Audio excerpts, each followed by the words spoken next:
El aumento de dietas poco saludables con exceso de calorías y los estilos de vida sedentarios han provocado que la obesidad sea un serio problema de salud pública en nuestro país, ya que propicia enfermedades crónicas no transmisibles como la diabetes o la hipertensión arterial. Asimismo, cada vez son más los datos que señalan al sobrepeso y la obesidad como factores asociados de forma muy estrecha a un mal pronóstico en pacientes infectados por el COVID-19. Hacerle frente a este complejo problema no es sencillo, ya que las causas de la obesidad son multifactoriales. La solución depende principalmente de cambios en el estilo de vida. Hoy, en Diálogos en Confianza, conoceremos cómo diseñar las mejores prácticas en el tratamiento integral de la obesidad. Sí. ¿Cómo están? Bienvenidos a Diálogos en Confianza. Es un gusto estar aquí totalmente en vivo con ustedes, acompañándolos un lunes más de salud, un lunes con un tema del cual nunca vamos a quitar el dedo del renglón, porque se ha hablado muchísimo de esto, pero no podemos bajar la guardia. Vamos a hablar de obesidad. Oscar, ¿cómo estás? Bien, Pepe, ¿cómo estás? Me da mucho gusto saludarte. Bien. Igualmente a todas las personas que nos acompañan en esta transmisión. Importantísimo el tema de hoy, lo hemos tocado varias veces y desde muy diversos puntos, pero en este momento creo que es muy importante para que en general toda la población podamos entender también cómo se complica cuando en estos tiempos de COVID-19 pues puede haber muchas más implicaciones. Entonces, recuerden que las redes sociales están abiertas para que nos envíen todas sus preguntas, sus comentarios y les vamos a dar lectura para que más adelante vayan dándose respuestas. Estamos en Twitter, en Facebook, en Instagram, donde también en Facebook pueden encontrar el Facebook Live. También en Internet lo pueden buscar o pueden seguir el programa y la dirección para poder hacerlo es www.canal11.mx/diálogos. Bueno, también estamos transmitiendo en la señal internacional del 11, donde cada vez alcanzamos a más hogares y eso desde luego nos agrada muchísimo. Pero también quiero recordarles la línea telefónica para que puedan comunicarse. El número es el 55 51 66 40 00. Bueno, pues saludo con mucho gusto a nuestros compañeros y amigos, a Luis Alberto Mujica y a Lía Vadillo. Ellos son los intérpretes en la lengua de señas mexicana y nos acompañan como todos los días. Y desde luego, pues le damos la bienvenida a nuestra y nuestros especialistas. Que ahorita se los voy a presentar, pero nada más quiero comentar un punto importante porque alguien me decía, ¿y por qué hablar otra vez de obesidad?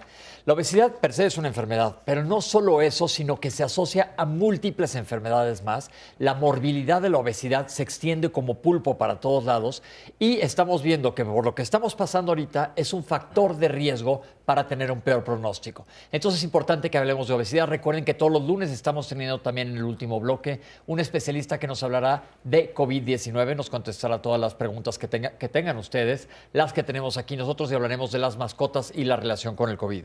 Les voy a presentar a nuestros especialistas que nos acompañan el día de hoy. En primer lugar, doctora Lucía Hernández Amezcua, bienvenida. Muchas gracias. Gracias por estar con nosotros.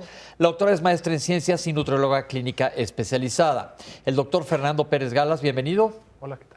Bienvenido, cirujano bariatra, certificado por el Consejo Mexicano de Cirugía General, miembro del Colegio Mexicano de Cirugía para la Obesidad y Enfermedades Metabólicas, certificado por la World Obesity Federation. Y el doctor José Mendoza, bienvenido, doctor. Hola.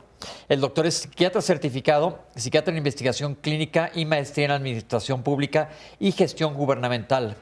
Es el coordinador operativo de la Estrategia de Salud Mental COVID-19. Estos son los especialistas que nos van a acompañar el día de hoy, porque como dijimos en un principio, la obesidad es un problema, pero tiene muchas aristas. Hay que abordarlo de todos lados. Si yo les pregunto a ustedes en casa, ¿tú sabes si tienes sobrepeso? ¿Sabes si eres obeso? Tendemos a pensar en gente que es normalmente con una obesidad excesiva. Y no sabemos si estamos nosotros en riesgo o no, nada más de conocer nuestro peso. Pero tenemos que hacer un corte. Y después de este corte vamos a regresar a platicar de obesidad y a resolverle todas las dudas. No se vayan.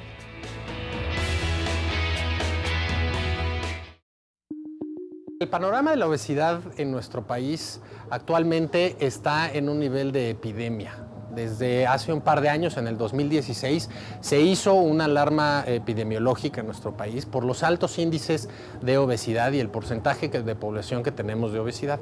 Para ponértelo en números, el 72.4% de los mexicanos tienen sobrepeso u obesidad. ¿Cómo lo catalogamos? Hay que recordar que la obesidad y el peso de un individuo lo medimos en el índice de masa corporal. El índice de masa corporal normal va de 18 a 25, 25 a 30 es sobrepeso y a partir de 30 es obesidad. La obesidad en nuestro país, el 34% de los pacientes, de las personas, tienen obesidad. ¿Esto qué quiere decir? Que tienen un índice de masa corporal arriba de 30. Y de ahí podemos ir segmentando la obesidad grado 1, que es la que tiene una mayor prevalencia, la obesidad grado 2 y la obesidad grado 3. Los estados que tienen mayor prevalencia, en los estados del norte, tienen una mayor prevalencia de obesidad por arriba de obesidad grado 2, pero los estados del sur o del sureste que en nuestro país representan los que tienen menores ingresos, también tienen una incidencia importante de obesidad. ¿Esto qué quiere decir? Estados como Oaxaca tienen problemas de obesidad, estados como Chiapas tienen problemas importantes de obesidad y también estados como Yucatán y Quintana Roo tienen una prevalencia importante de obesidad. En México, prácticamente en todo el país, tenemos el problema de sobrepeso y obesidad muy grave. Antes del 2013 no era catalogada como una enfermedad. Y hay que entender una cosa, la obesidad es una enfermedad. No está diseñado el ser humano a tener un sobrepeso por arriba de 25 o 30 kilos. El cuerpo va a empezar a sufrir las consecuencias de tener el exceso de grasa acumulado en él. Son 3 esferas principales las que afectan el peso de una persona. Número 1 es la genética. Hay alrededor entre 16 a 18 genes que codifican la enfermedad de la obesidad y de estos hay cerca de 400 puntos en donde se codifica información que afectan el peso y sobre todo en la ganancia y en la acumulación de grasa en un individuo. La siguiente es la biológica, es decir, cómo reacciona ese individuo a los factores externos y por supuesto la predisposición que tiene cada quien para aumentar de peso a lo largo de su vida. Y por supuesto que viene la parte social. La esfera social la podemos dividir en nuestro entorno, nuestro directo entorno, es decir, cómo me relaciono yo con la comida, cómo se relaciona mi familia con la comida, pero también la parte del ambiente obesogénico que incluye las propias políticas de salud pública y de alimentación que tiene el propio país. En México vivimos en un ambiente obesogénico. México es un ambiente obesogénico en casa, es un ambiente obesogénico en la calle, tenemos un acceso muy rápido a comida con alto concentrado de calorías y tenemos más acceso a harinas que tenemos acceso a frutas, por ejemplo, e incluso también las políticas públicas. En México, hay que decirlo también, México ha hecho un esfuerzo muy grande y somos el primer país que adoptó e impuso un impuesto al consumo de las bebidas azucaradas. México es el país que más consume bebidas azucaradas en el mundo. Doctores, la palabra pandemia la estamos utilizando ahora mucho. Estamos viendo que esto también es un problema de este nivel. Sobre todo en nuestro país, desde hace ya varios años somos el país que tiene el índice más alto de obesidad en jóvenes. Y yo pienso de cuando yo era chico, ahorita que ya no es tan chico, ha cambiado muchísimo este panorama en niños.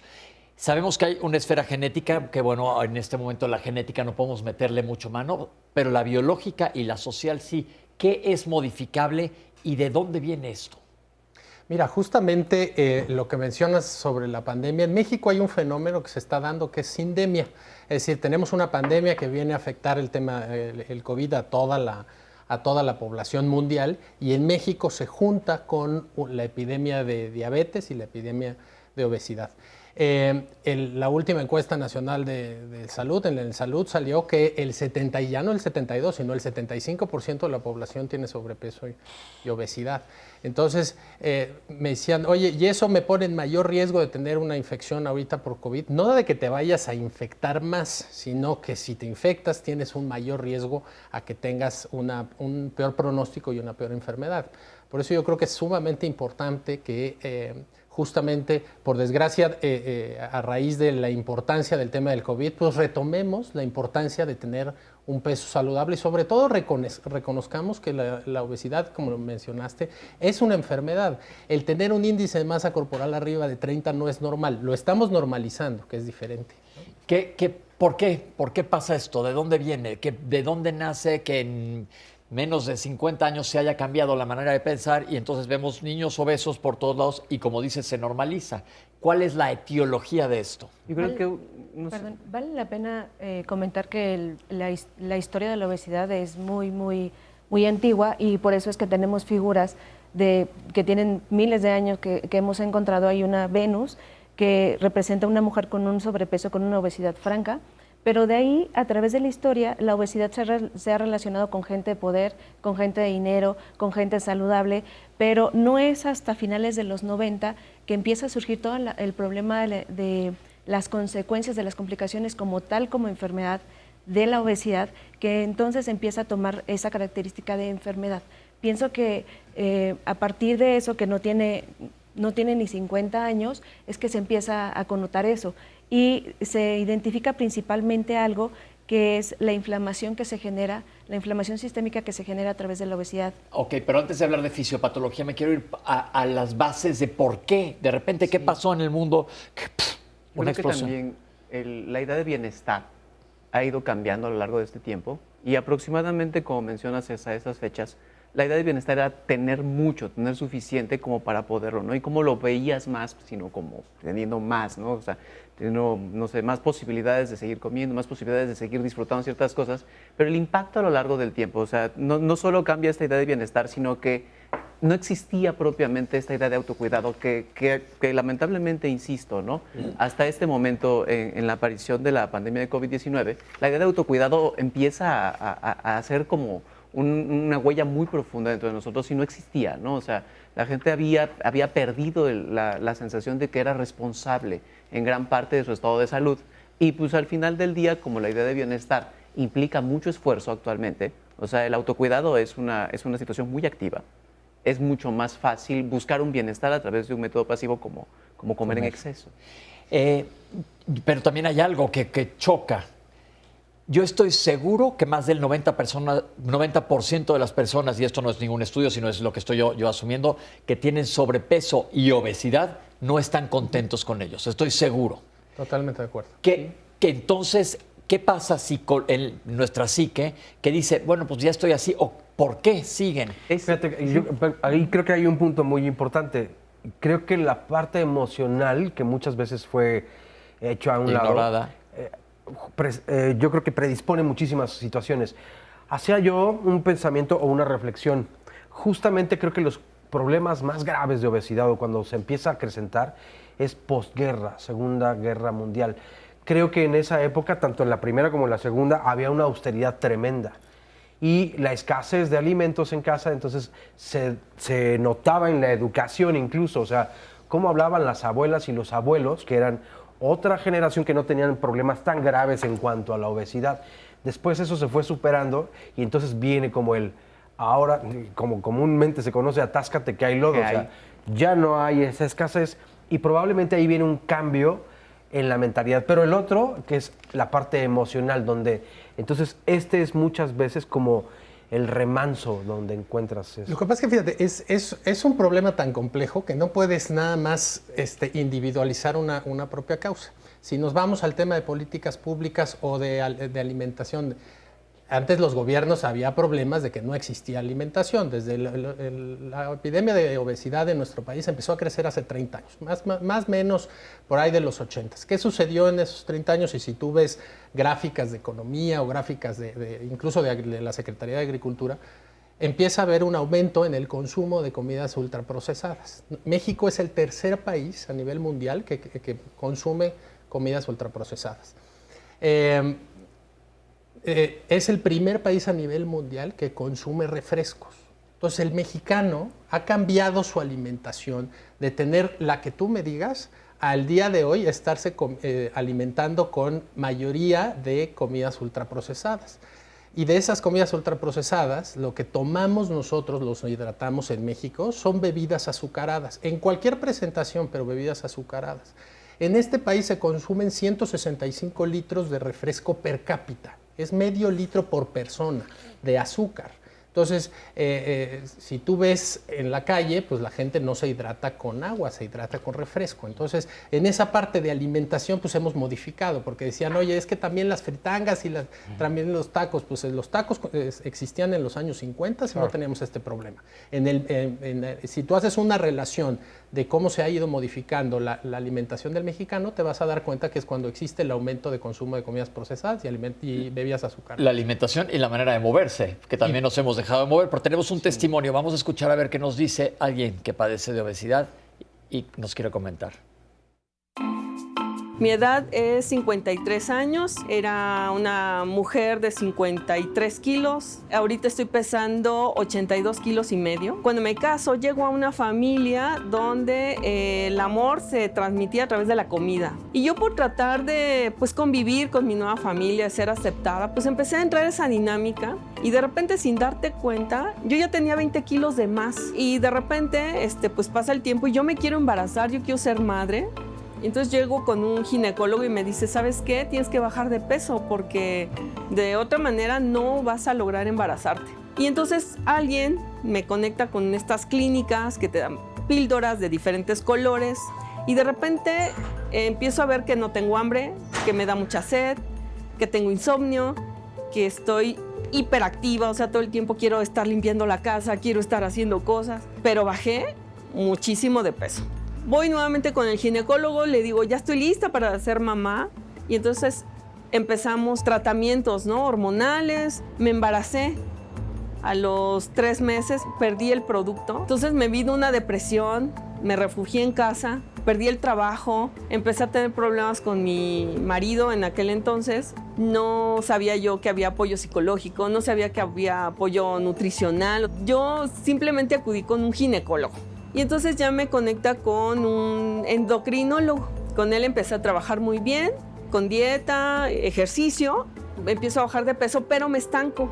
Entonces me dan medicamento, son anorexigénicos y pasa lo mismo que me pasó con las píldoras. Y entonces lo abandono. Me caso por segunda ocasión con una persona totalmente deportista. Yo dejo de fumar, dejo de beber alcohol. Pero para yo demostrarle mi cariño, ¿verdad? Yo le hacía guisados muy condimentados, le hacía pasteles, le hacía galletas, hot cakes. Y llegó un momento en que él me dijo, ¿sabes qué? Yo necesito que no me sirvas tanto, necesito nada más comer la mitad. Y a mi estómago lo que tú me haces está muy rico, pero me hace daño. Entonces, al principio, soy honesta, yo sentí muy feo, yo me sentí en un momento rechazada, dije, es que no me quiere. Pero ya después entendí el trasfondo, o sea, finalmente él no me rechazaba por mí, sino rechazaba la comida. Y lo que más me encantó de todo esto es que él me dijo siempre, no me interesa si estás gordita o con sobrepeso o flaca, yo te amo a ti.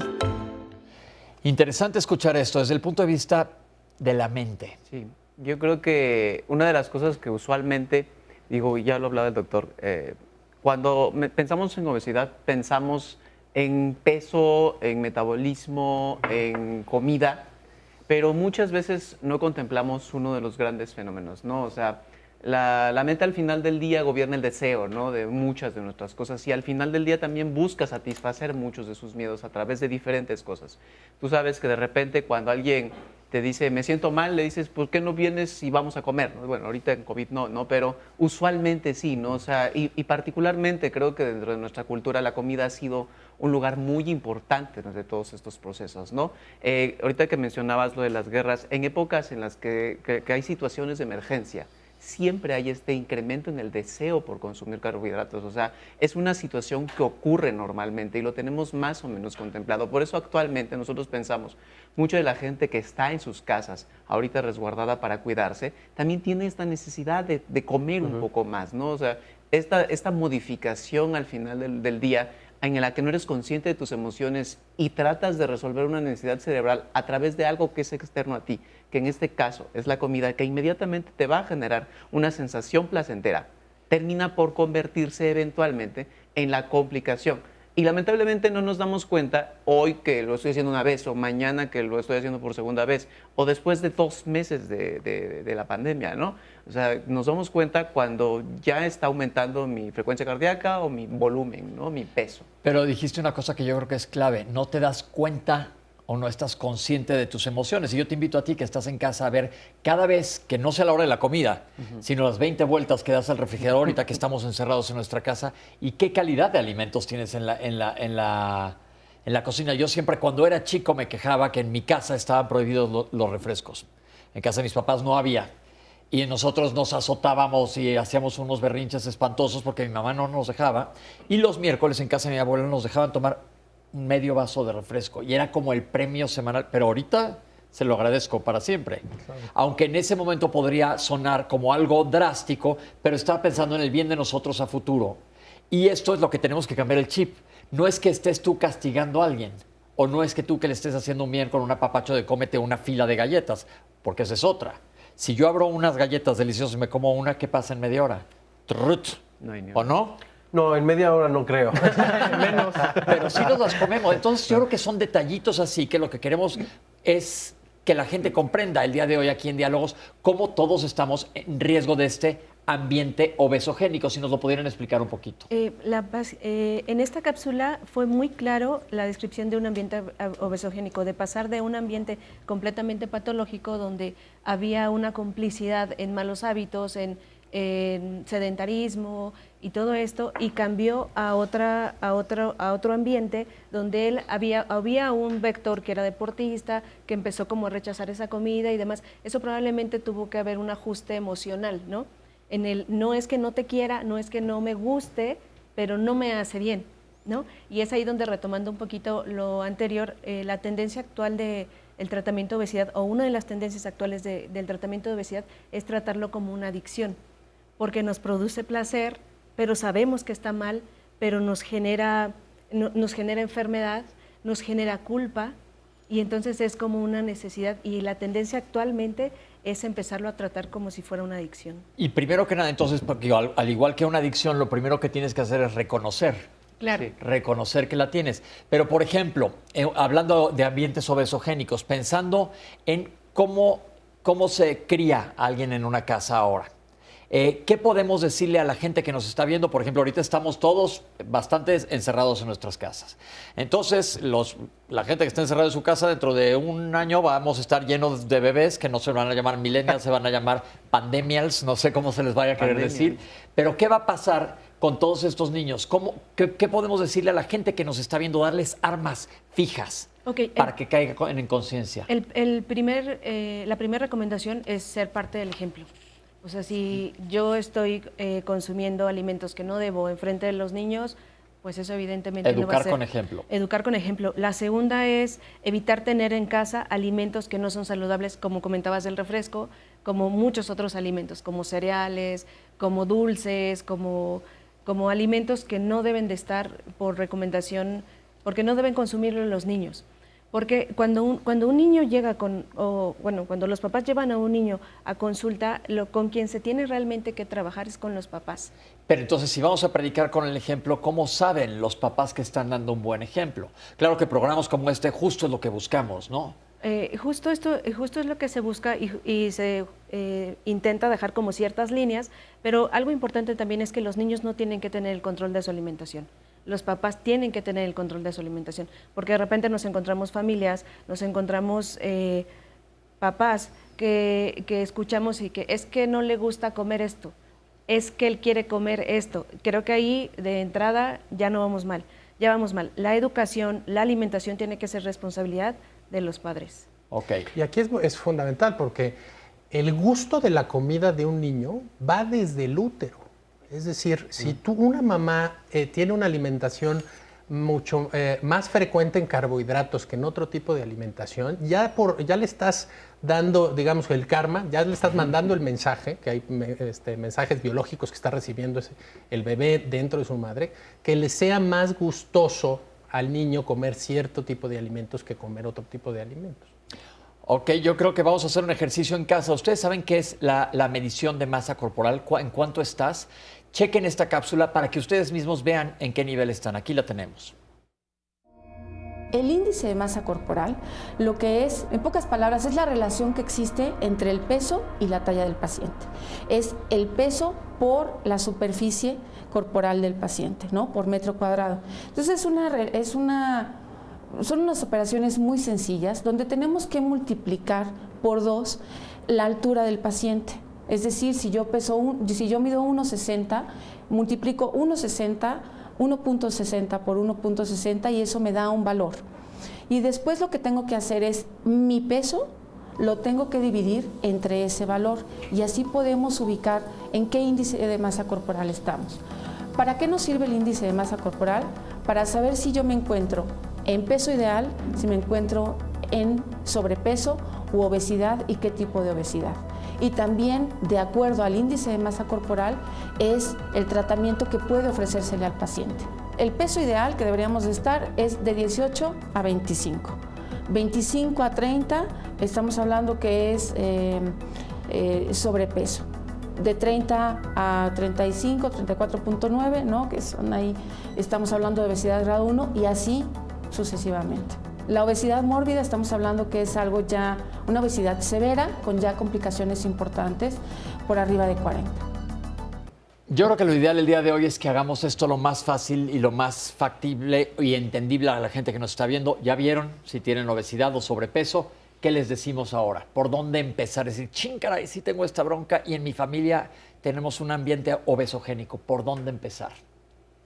Pues yo creo que lo más importante es identificarlo, identificar cada uno, analizar nuestra propia alimentación y analizar nuestras comorbilidades.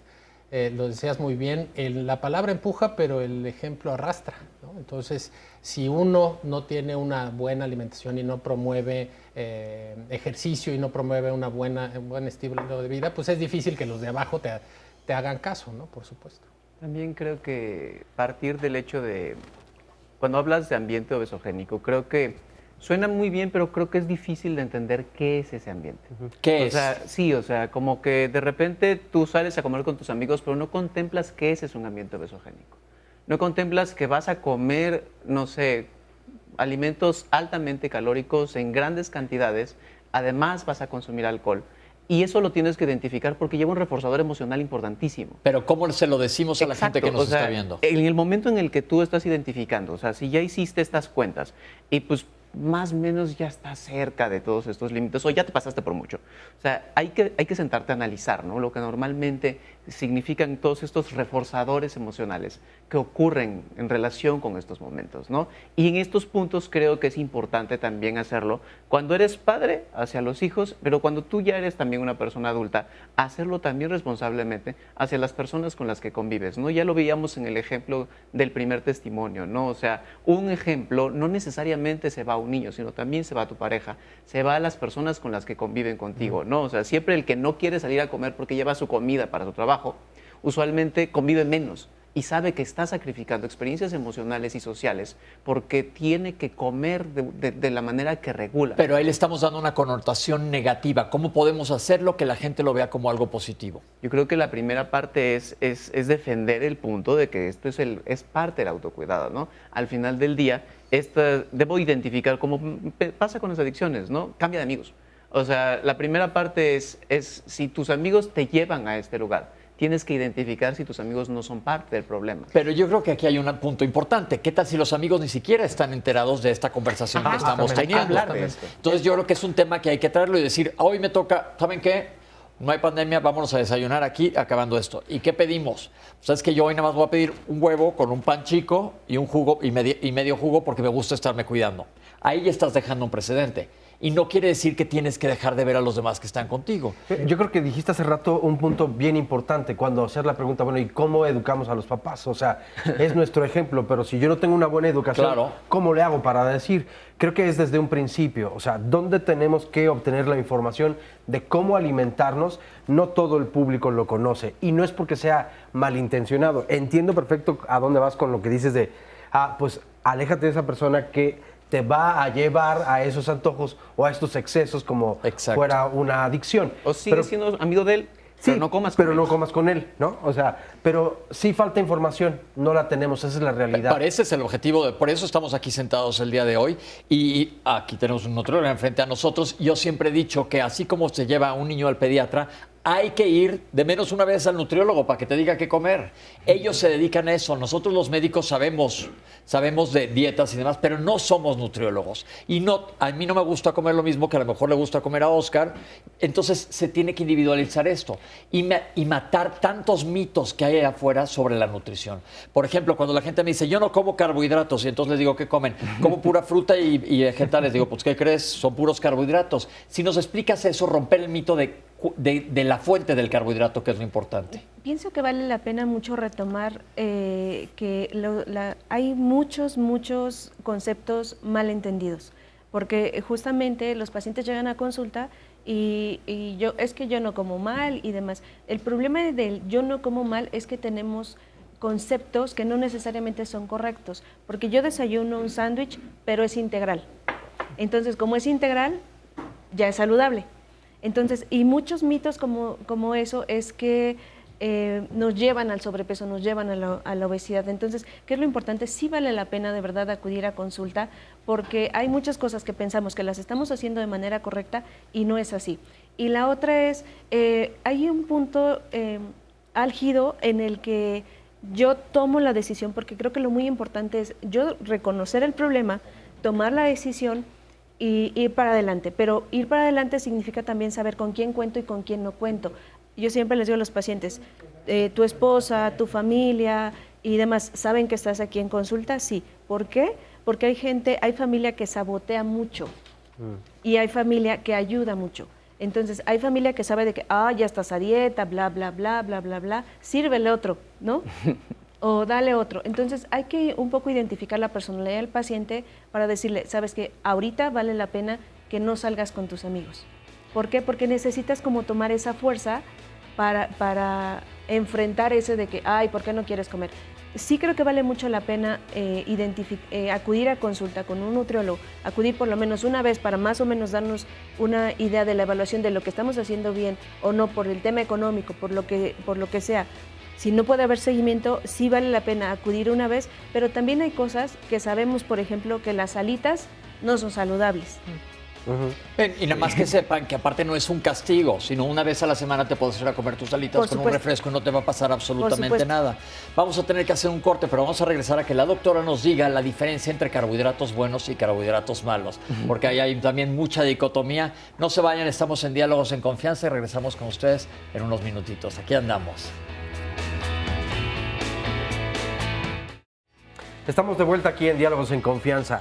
Mañana vamos a tocar un tema muy importante del cual tal vez poco se habla. El tema es la familia frente a la discapacidad. ¿Cómo debemos actuar? ¿Cómo responder ante un caso así? Porque en cualquier momento, esa es la verdad, cualquiera de nosotros o nosotras podemos vivir con alguna discapacidad.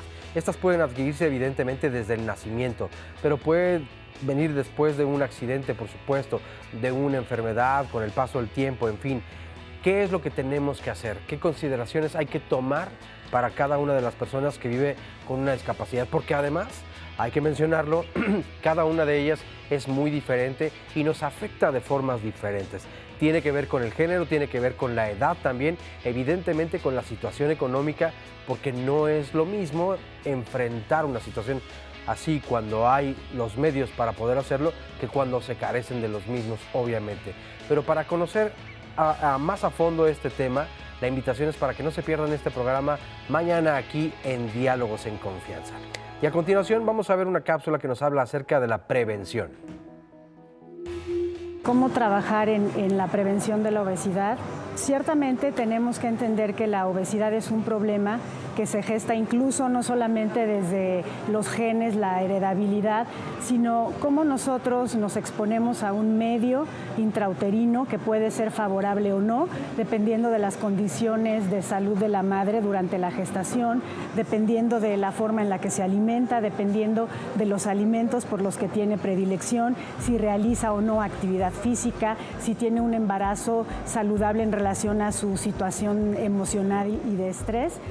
Y cómo desde estas primeras etapas de la vida se empieza a desarrollar una programación metabólica que ciertamente va a persistir a lo largo de la vida. Es importante entender que la programación de los sistemas de apetito-saciedad pues se empiezan a programar desde la vida fetal y que estas situaciones terminan de programarse en los primeros 2 años de vida.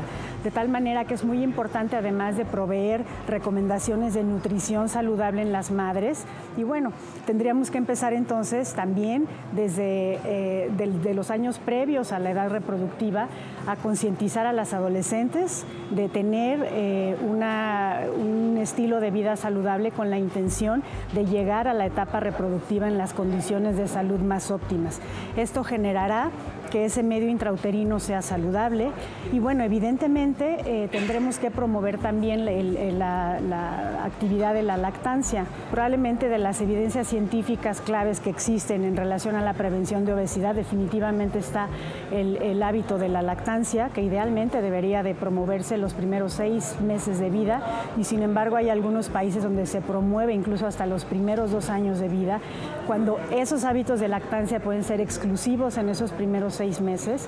Posteriormente tenemos que hablar de cómo podemos nosotros establecer una ablactación, es decir, una iniciación a los alimentos sólidos en los niños de una manera saludable. Creo que es importante que el personal de salud nos capacitemos en relación a cómo hacer una buena orientación en las familias, en relación a promover esa lactación después de los 6 meses de edad. Un niño que tiene hábitos saludables, pues nosotros entendemos que muy probablemente desde el seno familiar existen este tipo de hábitos y que definitivamente en el niño con obesidad él representa solamente un síntoma de una enfermedad que hay en casa y que definitivamente cuando esto sucede hay otros miembros de la familia que tienen un problema de sobrepeso, obesidad. Es importante entender que el niño requiere de una estrategia de apoyo en casa. Los padres deben de entender que el niño no puede resolver solo un problema de tal magnitud y que además, pues ambientándolo nosotros, haciéndolo sentir importante en la familia y cómo podemos todos formar parte de ese cambio, pues eso va a hacer que el niño aumente su autoestima y que definitivamente pueda tener conductas mucho más asertivas. Esto es triste. ¿Qué tan jóvenes llegan los pacientes al consultorio de un bariatra? Pues mira, de todas las edades. Cuando llegan solos, yo te puedo decir que tengo pacientes que desde los 15 años han llegado solos, acompañados después por sus papás, pero la primera consulta es ellos solos y después cuando llegaron los papás, de varios pacientes que me recuerdo ahorita esos casos, el papá decía, es que yo no entiendo por qué este muchacho quiere resolver, yo lo veo bien, lo veo grande, lo veo saludable, y el niño ya tenía prediabetes, ya tenía hipertensión, ¿no? Y ¿sabes lo que él decía, por lo cual incluso lo operamos a los 16 años? Él no se veía los genitales. Entonces lo molestaban cuando él se quitaba la ropa para cambiarse en los vestidores del colegio para meterse a hacer ejercicio. Precisamente por eso él empezó a decir esto está mal y finalmente cuando acude al médico lo revisamos y resulta que ya tiene resistencia a la insulina, tiene hipertensión, cosa que los papás ni siquiera sabían. Y esa familia los terminé operando a los 3. Operé primero al hijo y después al papá y después a la mamá porque cambiaron, justamente empezó a haber pues, un cambio en todo. Positivo. ¿No? Preguntan qué es un bariatra. Un bariatra pues, es un médico que se especializa en el diagnóstico y el tratamiento de la obesidad. Hay bariatras clínicos y como yo hay bariatras cirujanos, que yo me dedico a la cirugía bariátrica. Ok, es importante que sepamos esto porque mucha gente dice, ¿con quién voy?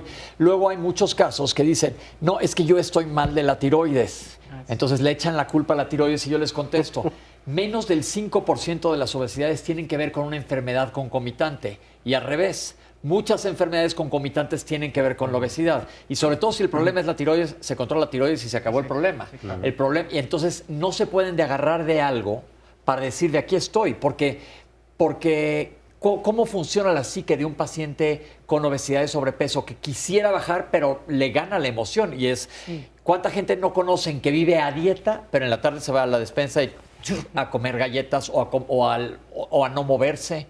Creo que también hay mucha frustración ante el deseo de bajar de peso, ¿no? Y hay como una continua necesidad empiezas un tratamiento, lo empiezas con muchas ganas, como los resultados no son a corto plazo, tienden a caer en la frustración y a volver a entrar en estos puntos, es más fácil entender la causa y saber que yo no lo voy a lograr, que seguirlo intentando mes con mes. Y creo que ahorita, para no dejar morir este punto, lo que dijo el doctor sobre el bullying, ¿no? Las personas con sobrepeso y obesidad tienen aproximadamente el 20% son víctimas de bullying. Y esto es una situación muy importante que a veces es más fácil no salir a la calle, es más fácil asegurarte que no lo vas a lograr y quedarte adentro para no enfrentarte ante la constante convivencia con el hecho de que tu obesidad no te gusta. Y las personas con obesidad grave tienen aproximadamente 40% de bullying. Entonces, esto creo que, y esto es, insisto, ¿no? Independientemente de los géneros, hay más, hay en algunos momentos, cambia, pero independientemente esto existe, ¿no? Entonces, también a veces tratando de no confrontarlo, ocurre el aislamiento y lo evasión. Doctora, nos quedamos que iba a explicar de los carbohidratos. De los carbohidratos. ¿Qué son los 3 macronutrientes que existen? Bueno, 3 macronutrientes tenemos proteína, o productos de origen animal, tenemos lípidos o grasas en toda su variedad, buenas y malas, y tenemos hidratos de carbono o carbohidratos o azúcares. De estos tenemos que son principalmente, hay muchas clasificaciones, pero me parece que de manera muy práctica tenemos los simples y los complejos. En los simples, los carbohidratos simples son los que se absorben de manera muy rápida, que no necesitan como entrar en una fase de desdoblamiento a nivel digestivo y demás, sino que lo comemos y prácticamente se absorbe. Sí. Y los complejos, dentro de los simples, los ejemplo más representativo y que podemos identificar ahorita si tenemos o no tenemos en casita es todo lo industrializado, toda la panadería industrializada. Un ejemplo para que quede muy claro la importancia de esto es, si yo tengo un paquete de donas, casi se me sale la marca, de estas donas azucaradas, que ya mandaron a descansar a la mascota, si yo tengo un paquete de esas 4 donas nos da aproximadamente 440 calorías, contra una mandarina que nos da 30 calorías. Entonces, si yo quisiera comerme esas 440 calorías en mandarinas, tendría que comerme más de 10 mandarinas. Entonces, todos los productos industrializados no debe de consumirse para los pequeñitos, no debe ni como premio. O sea, quizá como premio vamos a darle una mandarina, una manzana, porque el contenido energético, el contenido calórico es abismal. Entonces, los carbohidratos complejos, ¿dónde los vamos a encontrar? Principalmente en las verduras. En las verduras, ya sea cocidas, ya sea crudas, ya sea con el guisado, pero es preferentemente. Ahora, ¿por qué? Tenemos la misma mandarina de 30 calorías contra 2 tazas de lechuga que nos van a dar 25 calorías. Ajá. Entonces, la diferencia entre el contenido energético es mucha. Entonces, ¿qué es lo que tenemos que evitar? Hidratos de carbono simples, que son jugos, que son gelatinas, que son refresco, jugos de cualquier tipo, naturales, industrializados, toda la panadería industrializada, tortillas de harina, todo esto industrializado, las barras inclusive que venden como saludables, también tienen un gran aporte de carbohidratos simples contra, ¿qué es lo que sí debemos de consumir? Productos preferentemente carbohidratos complejos, que estén ricos en fibra, que no necesariamente, insisto, entra aquí el pan integral, sino más bien las verduras, los vegetales y los vegetales principalmente crudos. Perfecto, vamos a escuchar algunas de las preguntas que ya tiene el público para contestarlas más adelante. Gabriel Espinosa nos dice, cada quien es dueño de su salud y responsabilidad si están obesos u obesas. Ojalá se dejara de manipular a las personas ahora que hay este virus y es más crítica la gente sobre eso. Yo creo que no saben los motivos de cada individuo que está así. Dejen de manipular a causa de la obesidad, hasta por falta de alimentos o bien excesos, ya depende de cada quien. Por supuesto, la obesidad o la alimentación más bien es responsabilidad de cada persona. Y de los papás, como dijimos. Sí, de los papás.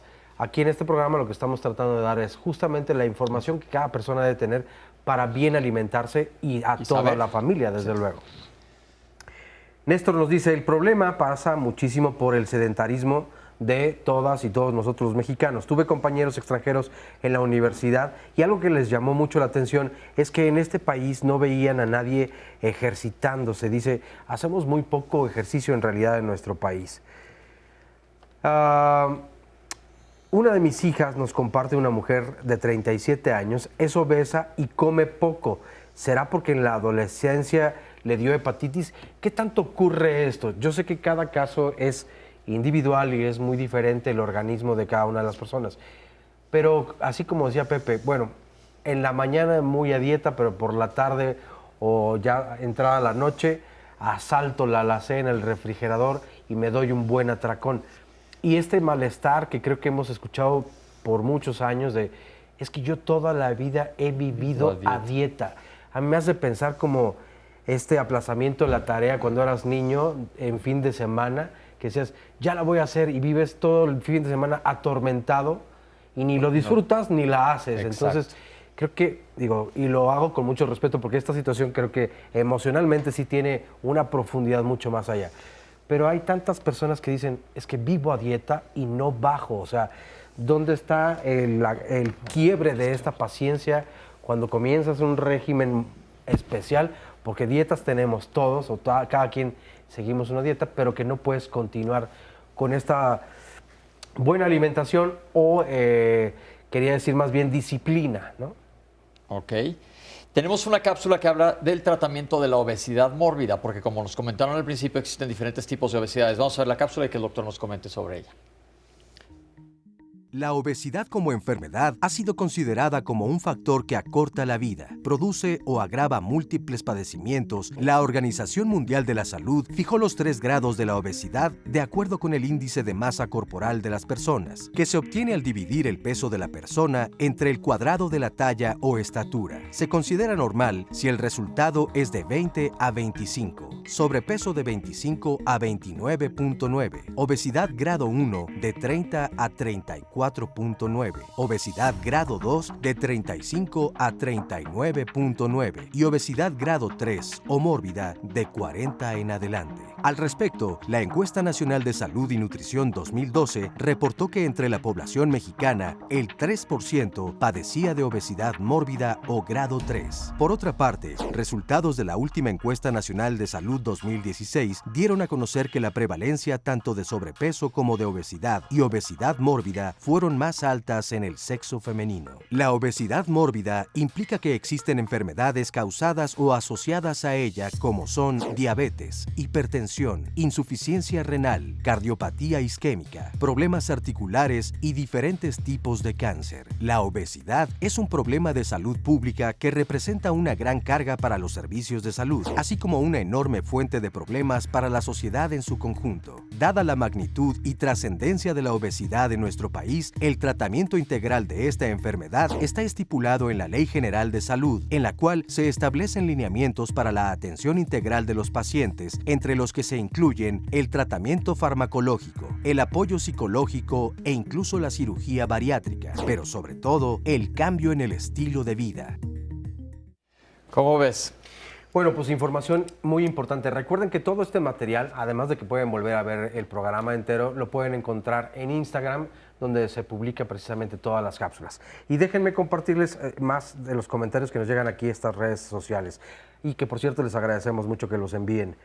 El problema pasa muchísimo, nos dice Néstor, por el sedentarismo.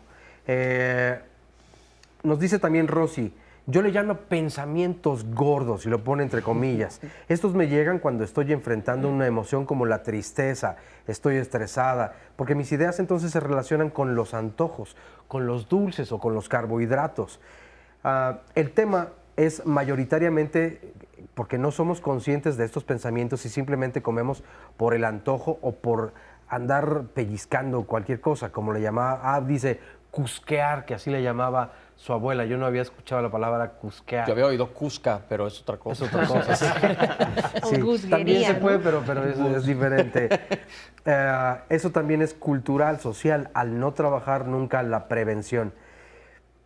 Nos dice también, por otro lado, Abraham, mi mamá se sentía orgulloso de mí porque todo me lo comía y me lo acababa, y entonces lo relacioné con mi mamá y obviamente con la comida y con la aceptación, que ahí hay un cariño de por medio de que mira qué bien come, y es la palmadita y todos estos festejos, y es al que se le premia y además se le da más postre, ¿no? O sea, te acabas todo y además venga doble ración de postre. Nos dicen también en las llamadas telefónicas, esta primera de Rocío Angélica Romero González. Yo egresé en el 2017 de la carrera de nutrición, ya llevo casi 3 años de ejercerla. La nutrición es importante, podemos destacar que las complicaciones por la obesidad y la mala alimentación provocan más muertes. Yo hice mi tesis sobre la alimentación chatarra en niños de primaria. Los padres están confinados que un juego o darle dinero a los niños es brindarle una buena alimentación. Sin embargo, los padres no saben lo que esto afecta cognitivamente en el aprendizaje de las niñas y los niños. Urge que se implemente en cada escuela una licenciatura en nutrición a un licenciado o licenciada en nutrición para que puedan orientar a las niñas y a los niños, así como desaparecer los puestos de las escuelas o afuera de las mismas, educar desde las primarias sobre la buena alimentación, porque podríamos disminuir en mucho la obesidad infantil. Señora Chávez nos dice, tengo 63 años, no soy diabética ni hipertensa, tengo exceso de grasa en el tronco del cuerpo y pérdida de masa muscular. ¿Qué me pueden recomendar los especialistas? Aurelio López Cruz, la base debe ser la información general nutricional, de saber qué es lo que se va a comer y preferentemente las cosas naturales que no sean procesadas, porque no queremos esos venenos en el organismo. Debemos tomar en cuenta que es primordial hacer una desintoxicación del organismo. ¿Qué tanto se debe desintoxicar o no? Yo creo que es otra de las teorías que existen, que hay que hacer un detox. No es necesario, el cuerpo solito se desintoxica. No caigan en charlatanería, o a menos que estés intoxicado por metales pesados o por heroína. Pero eso de voy a desintoxicarme con puros jugos sale un poco contraproducente. Y aparte de nada sirve que tengas una mala alimentación durante 5 meses o 5 años y el fin de semana digas, ahora voy a tomar jugo de apio porque me voy a desintoxicar, si no funciona el cuerpo. Claro. Manuel Castro Galindo nos dice, en tono sarcástico, la única forma de que el pueblo mexicano hermoso entienda es decirles que coman más grasas y más harinas. Sonora es un estado obeso, esto provocado por el calor, donde la gente consume bebidas de cola y no ingieren agua, provocado por la publicidad de estas empresas refresqueras. El asunto climático también puede afectar en la forma como nos alimentamos o las bebidas que forman parte de la alimentación. Lo que es interesante, diría, si es por el calor, entonces ¿por qué en Marruecos no están obesos? Porque en Marruecos toman té. Claro. Entonces, yo creo que es una cosa de ocasional. Pero vamos a ver una cápsula sobre las clínicas integrales para obesidad. Vamos a regresar a preguntarle al doctor quién es candidato y de verdad bajan, se quedan delgados después de una cirugía. Vamos a ver esto. Las clínicas integrales para el tratamiento de la obesidad son muy importantes porque pretenden darle como su nombre lo dice, un tratamiento integral al paciente obeso. Y cuando hablamos de integralidad, estamos hablando de que sea manejado por un equipo multidisciplinario que incluye un médico, una nutrióloga, psicólogo, activador físico y cualquier otro personaje del área de la salud que necesite colaborar de alguna forma para resolver ese problema. Existe un movimiento a nivel mundial de preocupación muy importante por resolver el problema de la obesidad, porque actualmente existen alrededor de 625 millones de personas obesas. Y aquí en nuestro país, el 72% de la población padece sobrepeso u obesidad.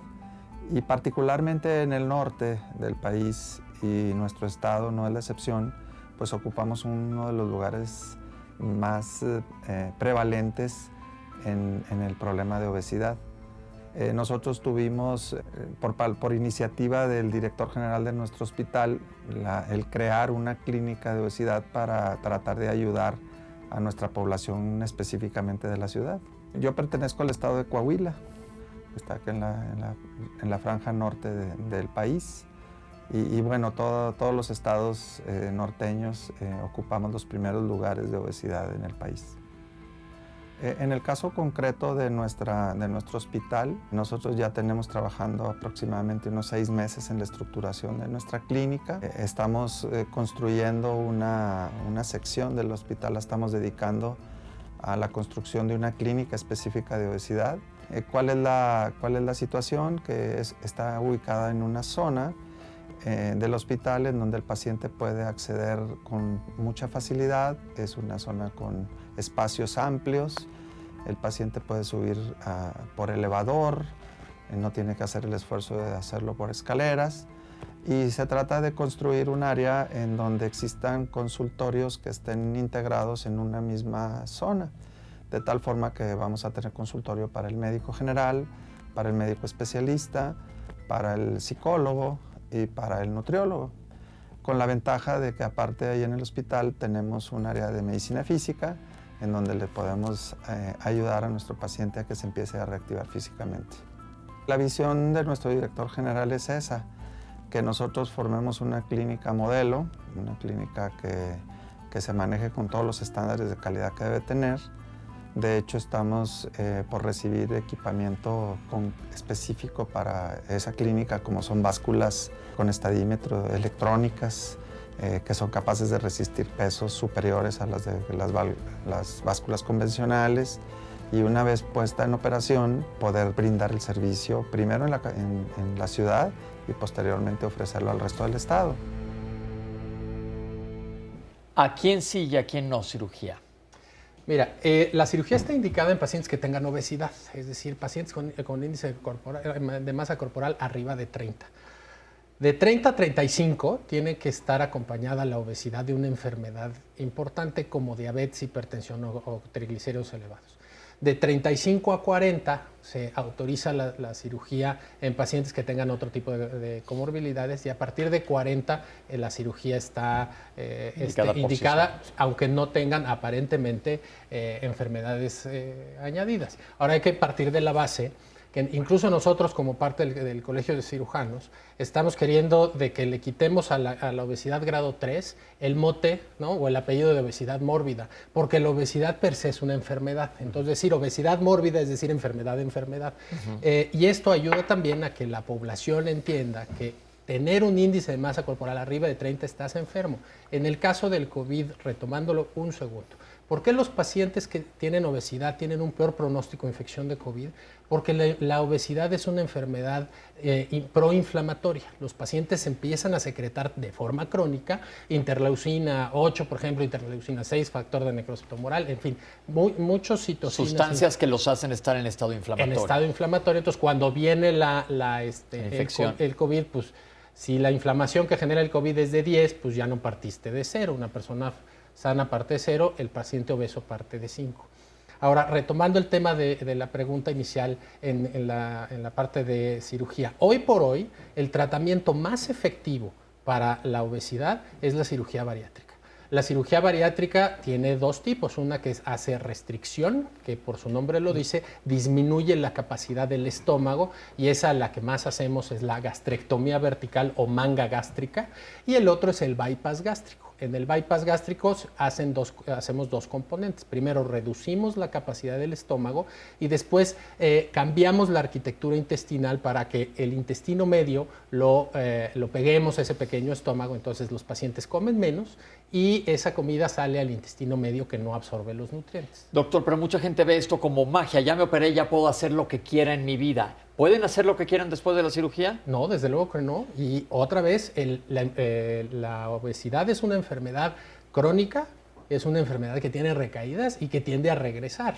Entonces, antes de que un paciente se quiera operar, pues tiene que ser evaluado en una clínica integral, porque tiene que ser evaluado en todas las esferas. Ya también tenemos pruebas genéticas que te dicen si tienes ciertos o determinados genes que te van a ayudar a que tengas mayor éxito a la cirugía o no. La parte mental, porque por supuesto es algo que influye y tenemos que diagnosticarlo antes. El manejo de depresión, el manejo de ansiedad, trastorno por atracón. 30% de los pacientes con obesidad tienen trastorno por atracón, y entre más grave sea esa obesidad, más se asocia a trastorno por atracón. Y se puede volver a subir de peso, porque hay muchos pacientes operados que eventualmente regresan a subir de peso. Desde luego. Porque no están siguiendo las indicaciones del médico. La cirugía es un medio, es un tratamiento. Es un tratamiento, no es una solución mágica, que tiene que ir acompañado de cambios en el estilo de vida y de modificaciones. Me dicen los pacientes, por ejemplo, es que yo no quiero dejar de tomar refresco. Pues, ¿para qué te operas? Si no quieres hacer los cambios, no puedes. ¿Qué se hace con estos pacientes a nivel de la psique? Al principio, una de las cosas más importantes es evaluar desde antes, porque muchas de las complicaciones que generan la obesidad también están localizadas principalmente en el ámbito psiquiátrico, y también la situación es, el objetivo es el autocuidado, es el estar bien. Hay que trabajar en esto, ¿no? O sea, cuando la solución es la búsqueda inmediata de perder peso, al final del día ese peso se puede ganar. O sea, nuestro cerebro está acostumbrado a un volumen, a una talla, a tener conciencia de una forma de nuestro cuerpo, y va a tratar de regresar a él. Entonces vamos a tener que irlo educando lentamente para que pueda ir cambiando todos estos hábitos y generando una nueva memoria de cómo es. Porque aquel que baja de peso se siente extraño en su nuevo cuerpo, ¿no? Entonces esto es muy importante para... Vamos a regresar después del corte a ver qué pasa con las emociones y la obesidad, que ya está tocando el punto del doctor. Ahorita regresamos.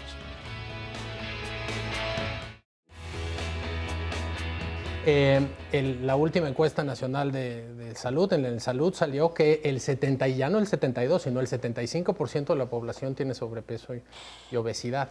Pero no es hasta finales de los 90 que empieza a surgir todo el problema de las consecuencias de las complicaciones como tal como enfermedad. Y pues al final del día, como la idea de bienestar implica mucho esfuerzo actualmente, o sea, el autocuidado es una situación muy activa. Es mucho más fácil buscar un bienestar a través de un método pasivo como comer en exceso. Empieza a haber un aumento en el consumo de comidas ultraprocesadas. México es el tercer país a nivel mundial que consume comidas ultraprocesadas. Consumen 165 litros de refresco per cápita. Es medio litro por persona. En nuestra cultura la comida ha sido un lugar muy importante de todos estos procesos, ¿no? O sea, esta modificación al final del día en la que no eres consciente de tus emociones y tratas de resolver una necesidad cerebral a través de algo que es externo a ti, que en este caso es la comida, que inmediatamente te va a generar una sensación placentera, termina por convertirse eventualmente en la complicación. El tratamiento de obesidad, o una de las tendencias actuales del tratamiento de obesidad, es tratarlo como una adicción, porque nos produce placer, pero sabemos que está mal, pero nos genera enfermedad. Si uno no tiene una buena alimentación y no promueve ejercicio y no promueve un buen estilo de vida, pues es difícil que los de abajo te hagan caso, ¿no? Es importante también hacerlo cuando eres padre hacia los hijos, pero cuando tú ya eres también una persona adulta y sabe que está sacrificando experiencias emocionales y sociales porque tiene que comer de la manera que regula. Del yo no como mal es que tenemos conceptos que no necesariamente son correctos. ¿Qué es lo importante? Sí vale la pena de verdad acudir a consulta, porque hay muchas cosas que pensamos que las estamos haciendo de manera correcta y no es así. En el 2013 se ve la obesidad como una enfermedad ya de salud pública. Recientemente, en los últimos 10 años, se han estado haciendo estudios en los cuales se han dado cuenta de que las personas que tienen obesidad generalmente tienen trastornos psiquiátricos, alteraciones afectivas, alteraciones de ansiedad o alteraciones en la alimentación como tal, como puede ser el trastorno por atracón o el comedor nocturno. Entonces, es muy importante que las personas que tienen obesidad tengan una valoración desde el aspecto mental, ¿sí? Porque no es nada más de que la persona empezó a comer muchísimo porque sí. Hay atrás ciertos como mecanismos, historias de vida que lo llevan a desregular la parte de la comida. Para una persona con obesidad, el entender qué parte de la obesidad necesita como tratamiento la parte de la esfera mental es muy complejo poder aceptarlo, porque a nadie nos gusta que al otro nos diga no estás bien desde el aspecto emocional, ¿no? Simplemente el reconocer tu propia emoción es muy complejo. Entonces es como empezar a educar o explicarle a la persona que junto con la salud física viene de mano la salud mental. Como dicen, sin salud mental no hay salud. El explicarles que generalmente cuando hay alguna alteración como depresión o ansiedad, a nivel cerebral se comparten muchos mecanismos con la obesidad y la enfermedad mental. Entonces es como irles explicando desde una parte, por así llamarlo, médica, que si no se trata la parte de la depresión y la ansiedad, estos mecanismos no van a quedar al 100% regulados. Y entonces, ¿qué va a pasar? Que puede empezar a hacer dieta, pero si tiene de antecedente también una parte de depresión o de ansiedad, pues va a seguir comiendo, por más que quiera seguir llevando la dieta. Y que al final eso que le va a llevar a estar frustrado, a dejar el tratamiento para la obesidad y pues a darse por vencido como tal. Cuando la persona va entendiendo que sí es necesario manejar la parte emocional para realmente tener un tratamiento integral, los resultados a largo plazo se logran con mayor éxito. Cada caso hay que individualizarlo. Lo importante en el punto de acudir con alguien de salud mental es referirlo, ya sea con un psicólogo o con un psiquiatra. Va a haber personas que tienen obesidad, a lo mejor tienen alguna alteración emocional, pero sin llegar a hablar de un cuadro depresivo como tal.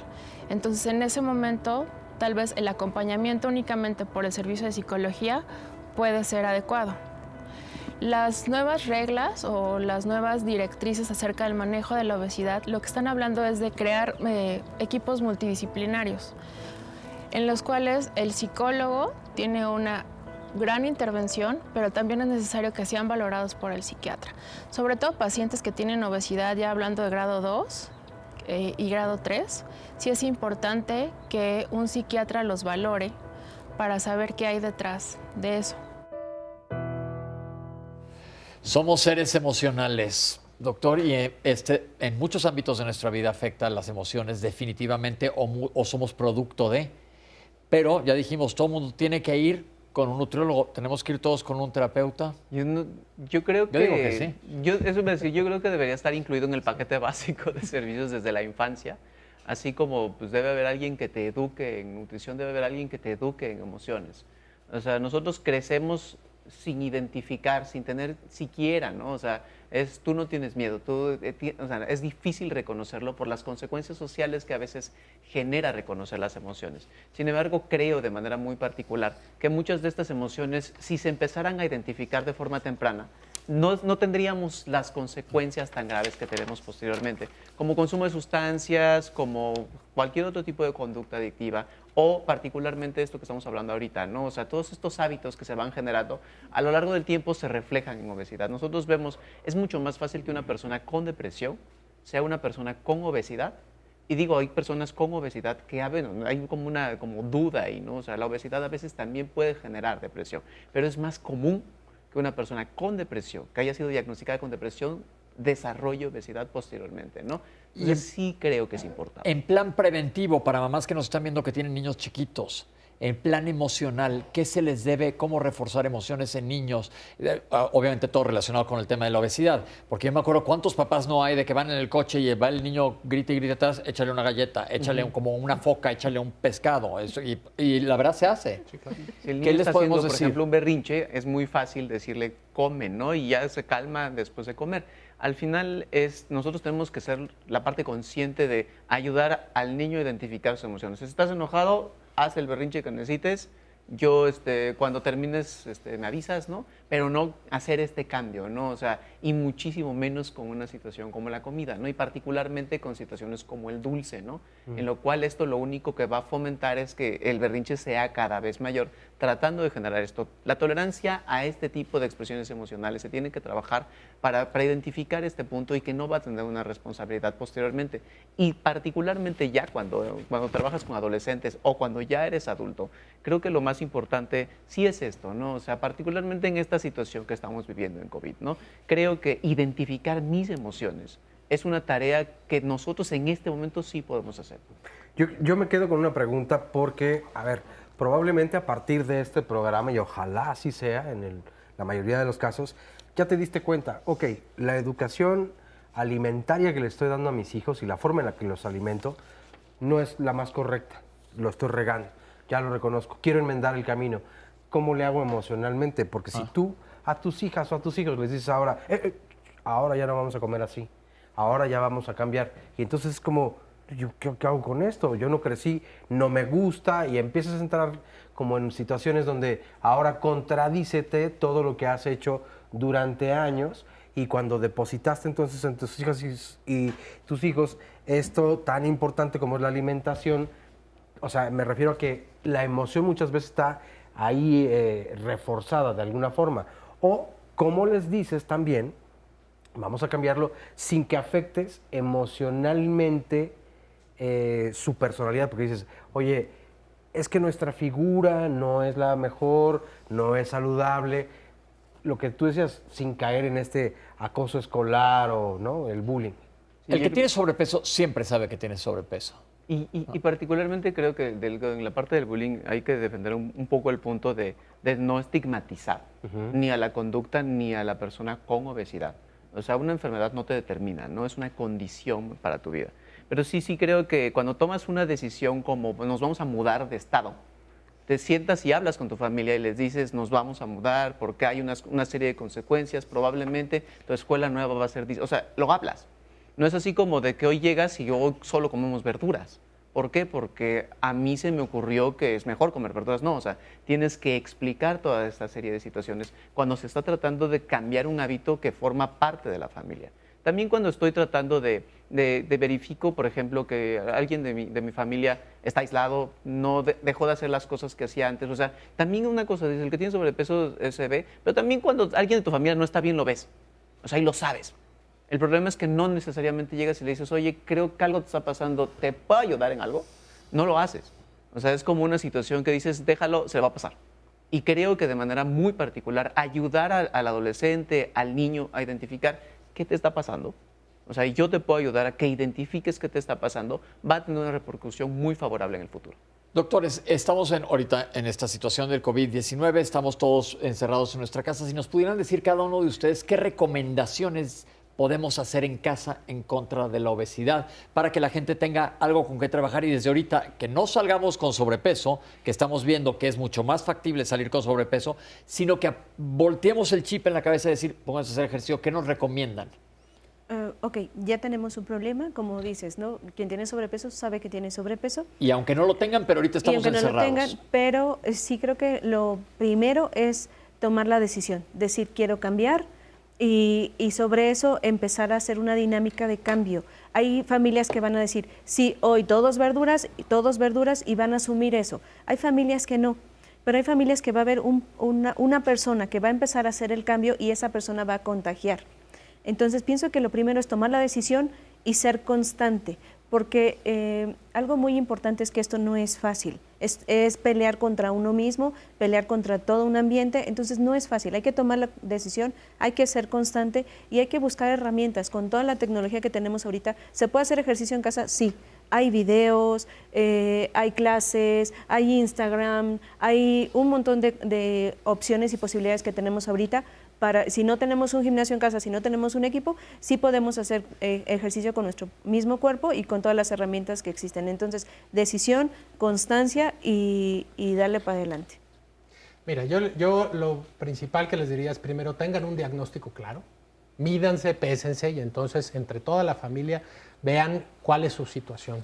Y lo segundo es el cambio de la alimentación. No quiere decir que lo que tú decías, oye, de repente puedo, a mí me encantan ya iba a decir la marca, a mí me encantan unas papitas de medio chile, ¿no? Bueno, no quiere decir que las tengas que quitar por completo de tu dieta, pero sí tienes que identificar qué es lo que estás comiendo, dejar de tomar bebidas azucaradas y más ahorita en este periodo de confinamiento, tomar agua, hacer ejercicio. Hay muchísimos tutoriales en YouTube que puedes hacer que ni necesitas un gimnasio ni necesitas pesas, ¿no? Y lo otro es hacer quitarse los alimentos ultraprocesados, de no consumir ahorita alimentos ultraprocesados y cambiar la dieta en familia. Creo que de manera particular empezar por reconocer que la contingencia nos pone en una situación emocional particular. Es el momento de tomar una decisión para prevenir las consecuencias que la contingencia por estas situaciones emocionales va a tener. Y en este proceso, una de las actividades que podemos hacer en familia para disminuir el estrés de estar esto es cocinar. O sea, ya ha sido una recomendación constante.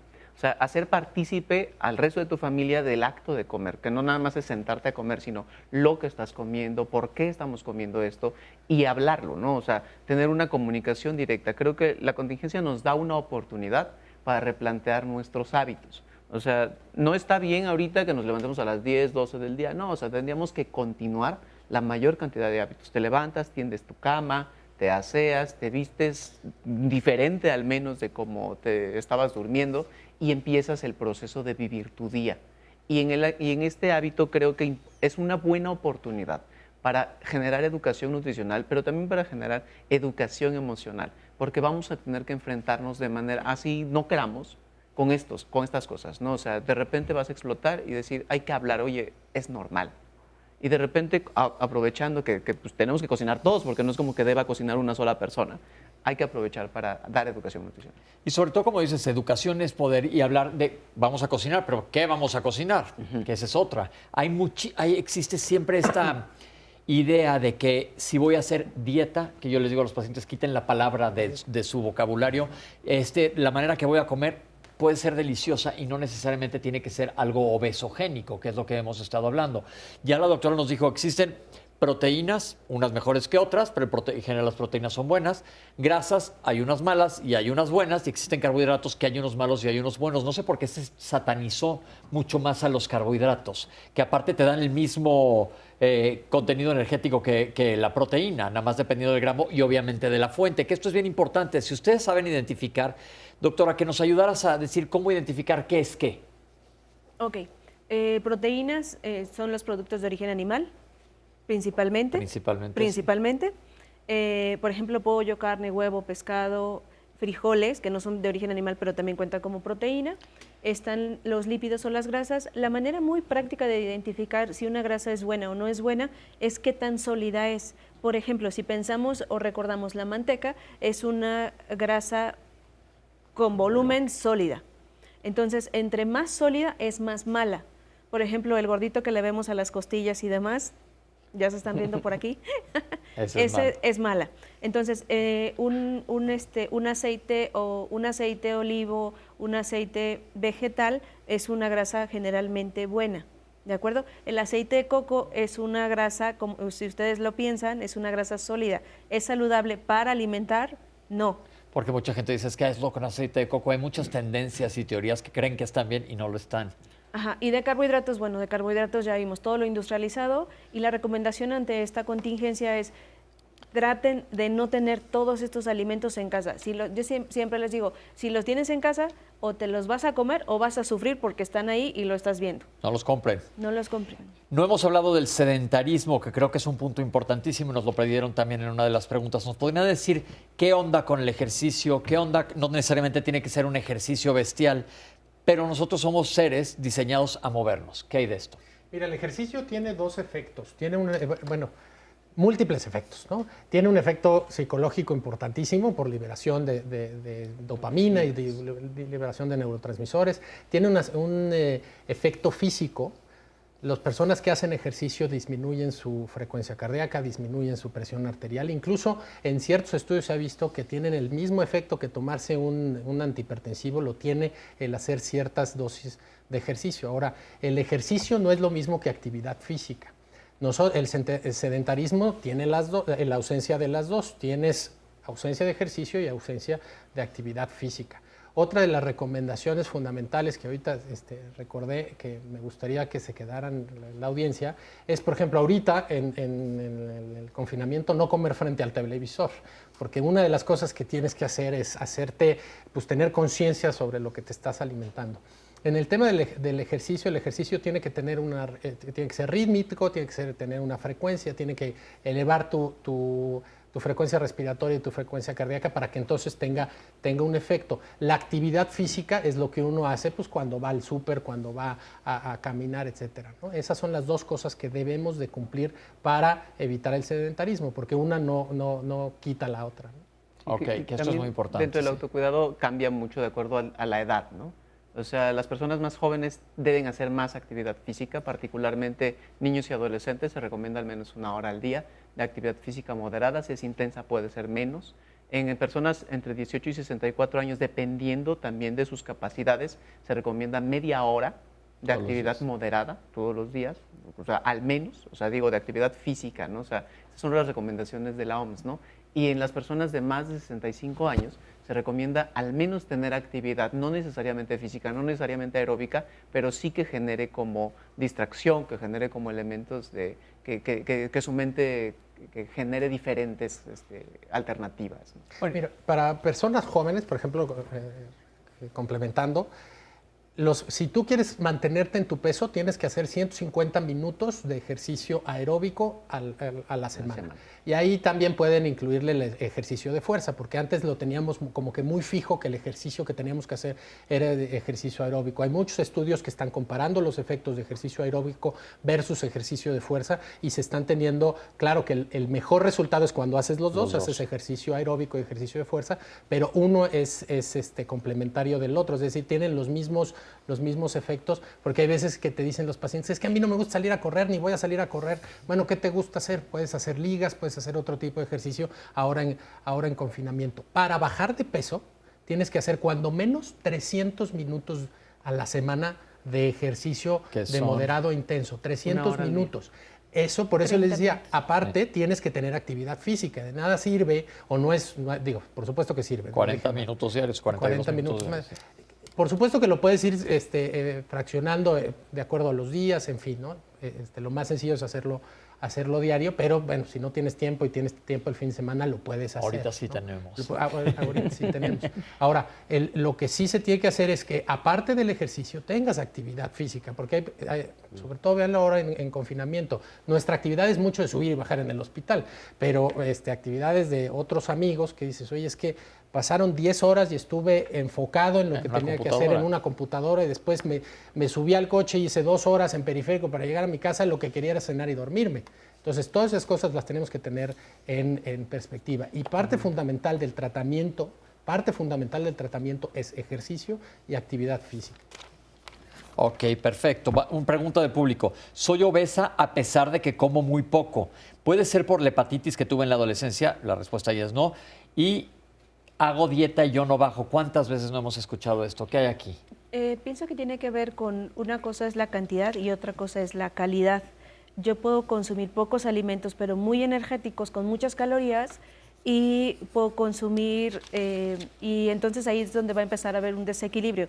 Entonces, insisto, necesitamos identificar realmente qué es lo que está comiendo, porque puede ser poco, pero muy energético, y a veces es común que de repente en las consultas es que ahora estoy comiendo más. No es que estés comiendo más, estás comiendo mejor y eso aparentemente es más. Entonces tiene que ver sobre todo con la calidad.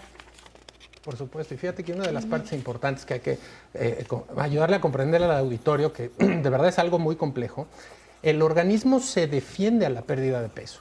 Es decir, si tú estás comiendo de forma regular y el día de hoy decides ponerte en un régimen alimenticio porque lo que quieres es disminuir la cantidad de calorías que ingieres, ¿no? Para no ganar de peso, pues tu cuerpo lo que va a hacer a medida de que disminuya la cantidad de calorías que ingieres, en vez de gastar tu energía metabólicamente en lo que venías gastando, el cuerpo se defiende. Entonces, aunque comas poco y no haces actividad física o no tienes un programa de alimentación adecuado, pues tu metabolismo se va a frenar prácticamente a la misma proporción de lo que dejaste de ingerir.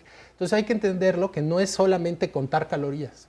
Esa prescripción equivocada que dábamos los médicos de decir, ay, bueno, pues si tú necesitas para vivir 1.500 calorías, pues consume 800 y que esas 700 va a ser un déficit que se va a traducir en una pérdida de peso. Si eso fuera así de simple, no tendríamos la epidemia que tenemos. Recuerda que es un organismo, ¿no? Entonces el organismo se va a defender y entran, cuando estamos en una dieta hipocalórica, muchos mecanismos contrarreguladores de la pérdida de peso. Entonces, por eso tiene que ser una cosa integral. Oscar, ¿tienes más preguntas? Sí, hay una llamada que llama mucho la atención. María Vega dice, tengo un hijo con 140 kilogramos de peso, mide 1,80 metros. Desde pequeño ha tenido sobrepeso. Una ocasión logró bajar de peso, tomar fluoxetina y respirodinoa y viperino. El médico me dice que el medicamento influye en el aumento de peso. Quiero saber si el medicamento puede, entonces, ayudarle a que suba de peso. Particularmente, ya este caso de manera particular es un caso especial. La risperidona es un medicamento que es muy particular. No quiero ahondar mucho porque creo que es un caso muy particular en el que tanto las patologías que necesitan risperidona como este tipo de medicamentos terminan por generar modificaciones al metabolismo que favorecen la obesidad. Pero no a 140 kilos.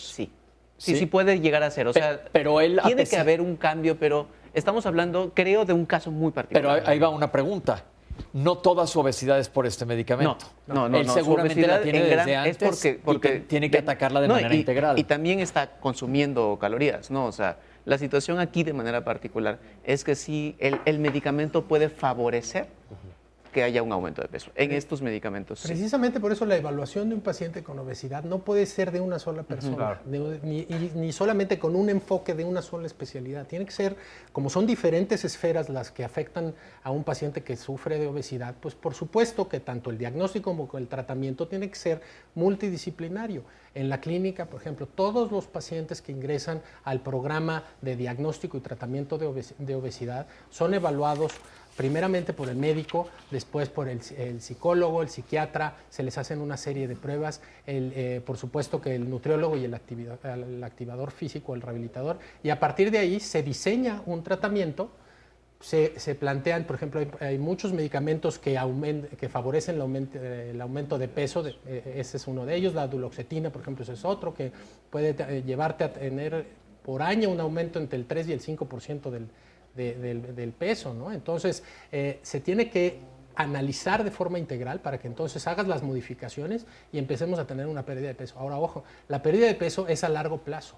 Los pacientes, este joven, por ejemplo, no pesó 140 kilos de la noche a la mañana. Esto se va construyendo. La obesidad es un constructo, se va construyendo a través del tiempo. Entonces, no perdamos de vista que el tratamiento es para una enfermedad crónica y el tratamiento es a largo plazo.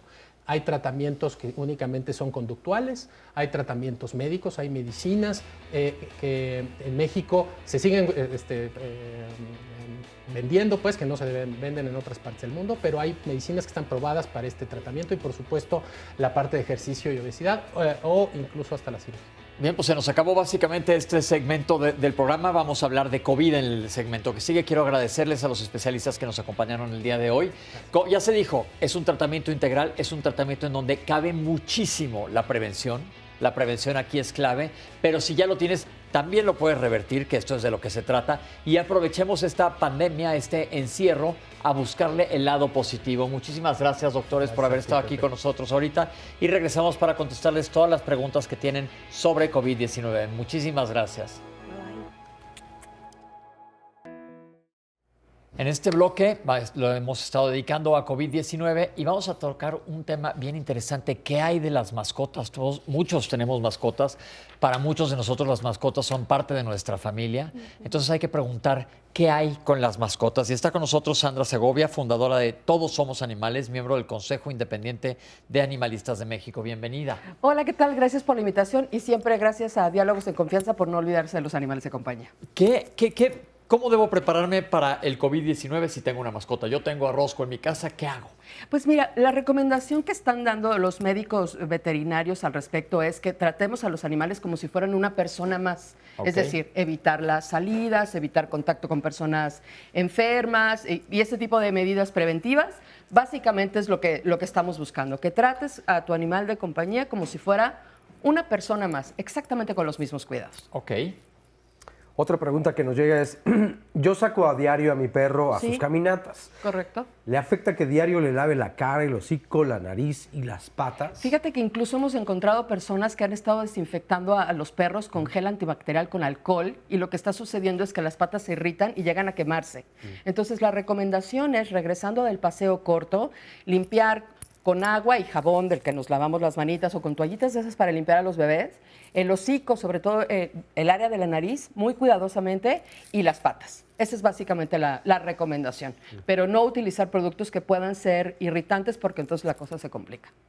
¿Qué tipo de jabón debo de usar? ¿Los geles pueden lastimarle la piel? Ya nos dijiste que sí. Sí, desde luego. ¿Podrían intoxicarse si se lame? Sí, desde luego. Por eso recomendamos, las toallitas para bebé funcionan muy bien. Agüita y jabón normal. No incorporemos ningún otro ingrediente adicional que pueda ser tóxico para ellos.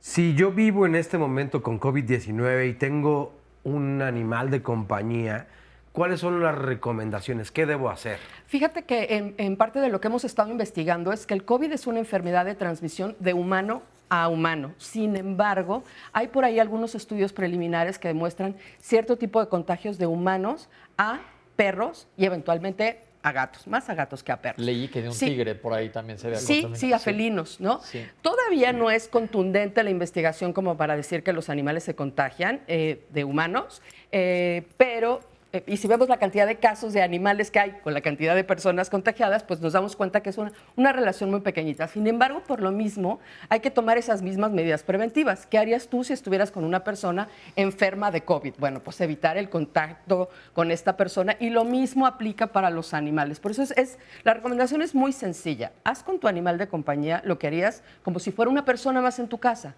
Tienes una persona enferma de COVID, evita que tu animal de compañía esté en contacto con esta persona COVID.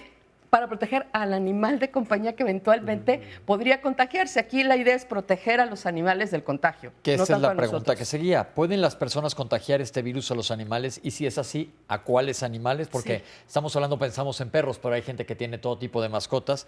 Y si el virus podría mutar y adaptarse a un organismo animal. Fíjate que el estudio que se publicó en la revista Science, que es un preestudio, todavía no es concluyente, y que lo que buscaba era evaluar la susceptibilidad de contagio entre ciertas especies de animales, encontró que las más susceptibles al contagio son los gatos, después los hurones, en un tercer lugar los perros, y prácticamente sin posibilidades de contagio, aves de corral y cerdos. ¿No? El hecho de presentar contagio no significa desarrollo de la enfermedad, sino de contagio, simplemente, ¿no?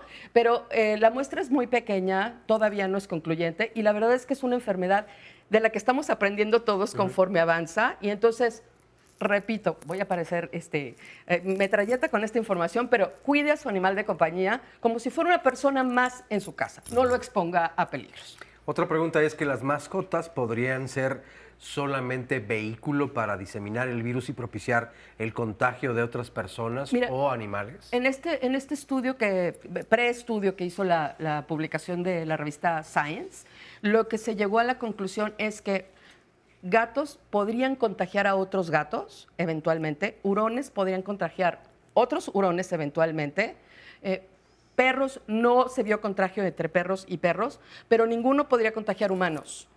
Entonces aquí el tema es cuidemos a los animales de compañía para nosotros no contagiarlos a ellos, ¿no? Esa es la preocupación principal. Incluso la Organización Mundial de la Salud para los Animales, especifica, y eso lo quiero reiterar mucho, que no es momento ni de abandonar animales, ni de pensar en sacrificios, porque los animales no son portadores o no propician el COVID-19.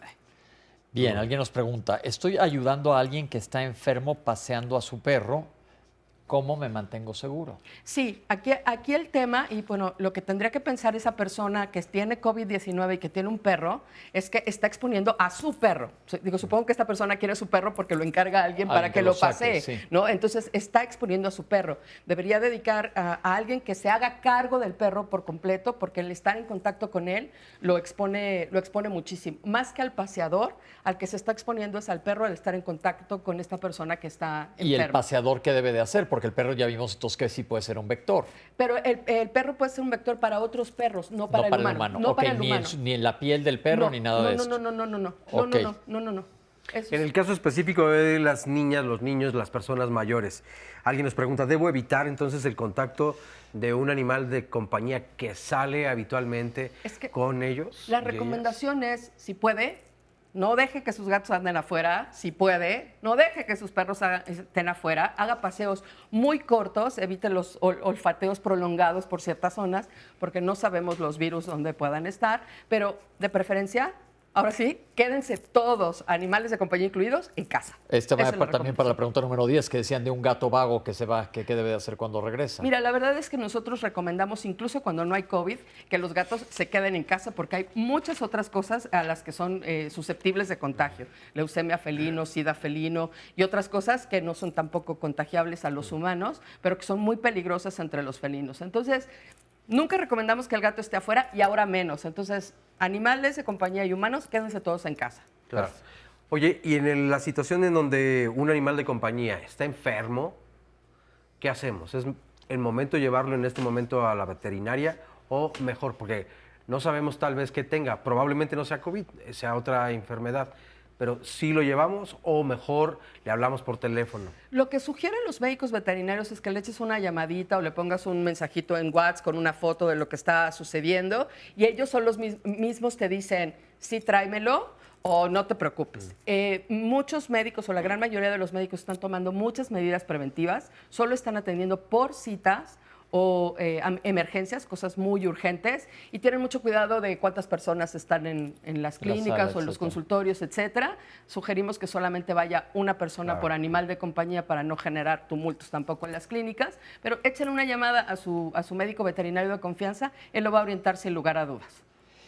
Dice, ¿es conveniente adoptar una mascota para entretener a nuestros hijos o acompañar a los abuelos durante esta pandemia, contingencia? ¿Qué podemos hacer? Pues mira, si la intención es nada más que sea una compañía durante esta pandemia, pues es un poco triste que ese sea el motivo, porque ¿qué va a pasar cuando la pandemia termine? Que sabemos que va a terminar, ¿no? Los motivos de adopción deben ser para querer integrar un miembro a tu familia de forma permanente. Pero sí digamos que si tienes ese pensamiento o esa intención, es un gran momento. Tenemos ahorita muy buen tiempo para adoptarnos humanos y animales de compañía en nuestras casas y para compartir y departir. Y la verdad es que los animales de compañía resultan pues un elemento muy importante para mantenernos activos, para mantenernos contentos, para evitar que nos caiga la depresión encima. Sí sería una gran oportunidad, porque además los albergues le están pasando bastante mal. Las donaciones también han caído de forma muy importante. Entonces ayudaríamos mucho adoptando un animal de compañía por los motivos correctos. Oye, ya nos dijiste que se tiene que tratar tal cual como lo estamos haciendo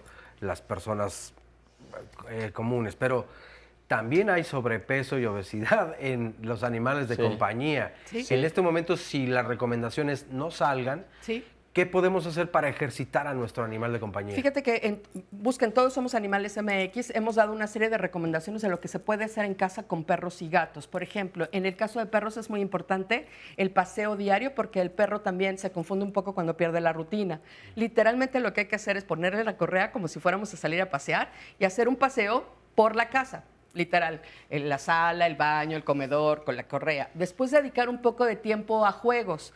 Hay muchas formas de hacerlo. Si buscan en YouTube, hay un montón de maneras de hacer juegos con cosas que tenemos en casa. La típica botella de PET con hoyitos y las croquetitas adentro, que son cosas que no solamente ejercitan físicamente al perro, sino también de forma intelectual y bueno, que son muy entretenidas también para toda la familia. Pero hay muchas maneras de hacerlo y tenemos un montón de recomendaciones, incluso también para los gatos, que están viviendo grandes momentos de estrés, porque los gatos son muy susceptibles a los cambios y la rutina ha cambiado de forma muy dramática. Les estamos invadiendo su espacio rudamente y ellos también necesitan una atención especial. Están cerradas todas las clínicas donde bañan a los perros. ¿Cómo puedo yo bañarlo y cortarle las uñas, que sé que puede ser peligroso? Pues mira, el corte de uñas es algo más complicado porque se necesitan unas tijeras especiales. Obviamente, a lo mejor animales más pequeñitos podrías hacerlo con una tijera de casa, pero no es lo recomendable porque si cortas de más puedes provocar un sangrado importante. Entonces, no sugiero, la verdad, cortes de uñas en casa, pero el baño sí lo puedes hacer en tu regadera. Ármate de mucha paciencia, va a ser muy divertido, vas a tener mucho que secar después de eso, pero lo puedes hacer en tu casa. Pues muchísimas gracias. Hay muchas respuestas. Gracias por estar aquí con nosotros en Diálogo, sobre todo toda esta área que nadie había tocado. Muchísimas gracias. Gracias a ustedes, y solo decirle a las personas que consulten las fuentes oficiales de información, no se confundan. PAOT está publicando información oficial y también la Federación Mexicana de Veterinarios lo están haciendo. Infórmense correctamente. Gracias. Estoy enlazándome por Skype con el doctor Jorge Baruch. Doctor, ¿está por ahí? Ahí está, ¿ya me escucha? Hola, Doc. Ya te escucho. ¿Cómo está, doctor? ¿Qué tal? Buenas tardes. Buenos días todavía a todos. Doc, déjeme decirle al público, usted es maestro en ciencias en políticas de salud global y epidemiología, vocero del UNAM para COVID-19. Tenemos muchas preguntas de COVID-19, como todos los días. Oscar, ¿quieres empezar? Sí, bueno, una que pareciera que ya todo está respondido y que lo conocemos, pero no todas las personas tienen toda la información. Nos preguntan, ¿por qué se llama a la actual pandemia coronavirus? Bueno, esto es muy sencillo. Sabemos que a lo largo de la historia de la humanidad han surgido 7 coronavirus de la familia coronavirus que han tenido un potencial para difundirse en toda la humanidad, en todo el globo terráqueo. Los últimos 3 han sido el SARS-CoV-1, que causa la enfermedad gripe aviar. El segundo, en 2012, el MERS-CoV, que es el síndrome del Medio Oriente agudo respiratorio, que se transmite de camellos a humanos. Y el tercero, que es el último, que es SARS-CoV-2, que viene del coronavirus, ahí del China central, en donde nosotros se originó ahí y después se expandió, y es lo que estamos padeciendo ahorita, que es el SARS-CoV-2 provoca la enfermedad COVID-19. Perfecto. Nos dice una señora, soy una mujer que vive con epilepsia. ¿Me afecta la pandemia? Claro que sí, a todos nos afecta. Recordemos que esto es un virus altamente contagioso. Todos en algún momento de aquí a 2 años nos vamos a enfermar y podemos llegar a desarrollar el COVID-19. Las personas con epilepsia es muy importante que mantengan, y todas las personas en general con alguna enfermedad preexistente, que mantengan todos sus tratamientos de manera estricta. Sobre todo aquellos que tienen alto riesgo, como diabéticos, hipertensos. El caso de la epilepsia no se ha visto que sea de alto riesgo para desarrollar complicaciones con COVID-19, pero es importante que nos mantengamos estrictamente apegados a los medicamentos y a nuestro tratamiento diario. Nos mandan otra pregunta y es, mi papá tuvo síntomas de moderados a graves de COVID-19. Él tiene 81 años. Aunque no se confirmó con pruebas porque cursó la enfermedad en casa, damos por hecho que eso fue porque nos contagiamos todos. Aunque ya nos recuperamos, mi papá dice que desde que se enfermó se siente confundido de pronto, que olvida a veces los nombres y dónde están los lugares, no sabe dónde se encuentra, etcétera. Cabe mencionar que antes no le pasaba. ¿Esto puede ser una consecuencia de la enfermedad? Sí puede ser una consecuencia y hay que tener mucho cuidado. En este sentido, la recomendación es que personas dentro de los grupos de alto riesgo, que son personas mayores de 60 años, personas con hipertensión, diabetes, obesidad, alguna enfermedad cardiovascular o respiratoria crónica, soliciten apoyo hospitalario de inmediato ante cualquier signo o síntoma de enfermedad COVID-19. Yo, en este sentido, relacionando este tipo de signos y síntomas, tendríamos que llevar a cabo una exploración médica especializada en neurología, porque puede haber algún daño neurológico de este tipo como complicaciones de la COVID-19. Entonces hay que solicitar en su sistema de seguridad social, o si no cuenta con él, en algún sistema de salud público, una consulta neurología o una consulta de primer contacto para llevar a cabo una exploración neurológica. Bien, otra pregunta. Tengo artritis. ¿Qué cuidados especiales debería de tener? Ninguno, de hecho, es especiales, fuera de lo normal que todos estamos haciendo, que es el aislamiento social, el distanciamiento física. No hay ningún problema adicional. Depende mucho también el tipo de medicamentos que estemos consumiendo. Algunos pacientes con estos padecimientos pueden llegar a requerir tratamientos crónicos que moderen la respuesta inmunológica, y esto pudiera llegar a exponerlos más a complicaciones que desarrolle la COVID-19. Entonces es importante que se mantenga en distanciamiento físico, que se mantenga aislado en su casa, porque entra dentro del grupo de alta vulnerabilidad. Nos envían otra pregunta y es, mi hija tiene un síndrome mieloproliferativo crónico llamado trombocitemia esencial. ¿Qué tanto le puede afectar el coronavirus?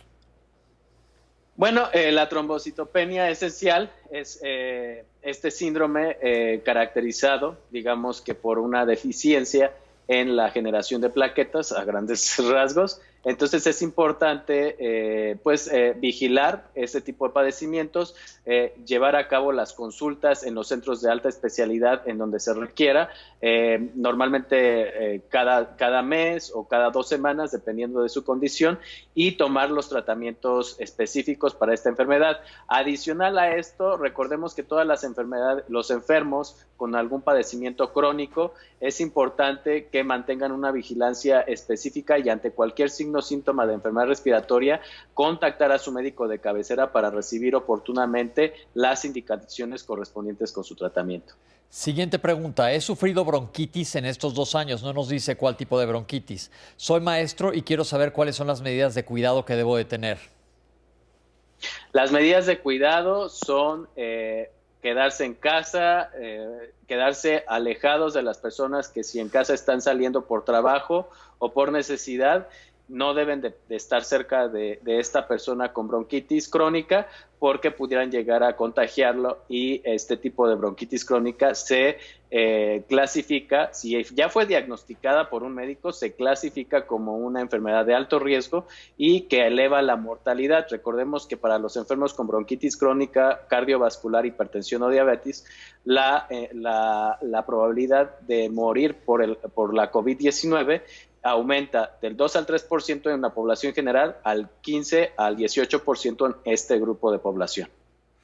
Otra pregunta que nos llega es, ¿qué está pasando con el síndrome de Kawasaki y el coronavirus? No sabemos mucho todavía de esos tipos de síndromes. Por ejemplo, el síndrome de Kawasaki entra dentro de las enfermedades más raras, son los padecimientos más raros de la población. Se tienen grupos estudiados de pacientes con este síndrome y es muy difícil tener algunos reportes de caso, incluso a nivel mundial, de estas personas junto con COVID-19. Entonces, hasta el momento no se ha generado ninguna evidencia científica que nos oriente a que este tipo de personas entren dentro de alguna complicación en especial, pero como es una enfermedad cardiovascular preexistente, una condición, entonces recordemos que así como las personas con hipertensión, diabetes o enfermedades respiratorias crónicas entran dentro de los grupos de alto riesgo considerados con una alta probabilidad de mortalidad. Por eso es importante extremar las precauciones de distancia física. ¿Qué cuidados tiene que tener uno cuando otra persona en la casa tiene COVID-19 pero compartimos baño?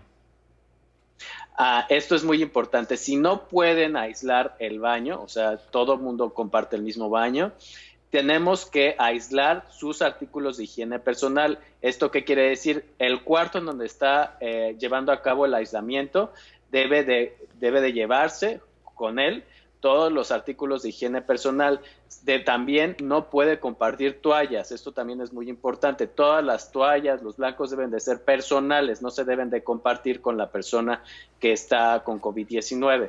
Esto también incluye cepillos, pasta de dientes, en fin, este tipo de artículos de higiene personal. Ahora, en el momento en que la persona sale al baño, obviamente debe de hacerlo todo el tiempo con tapabocas, con cubrebocas, y debe de hacer una higiene una desinfección, una sanitización con alcohol al 70% o con cloro, un trapo de cloro al 1% para poder hacer una desinfección. Esta persona, una vez que sale del sanitario, del baño y entra a su cuarto en aislamiento, las personas que conviven con él también deben de hacer una desinfección, una sanitización apropiada del lavamanos, de las perillas, de la perilla del water y del water en general para mantener desinfectado y sanitizado este lugar que están compartiendo.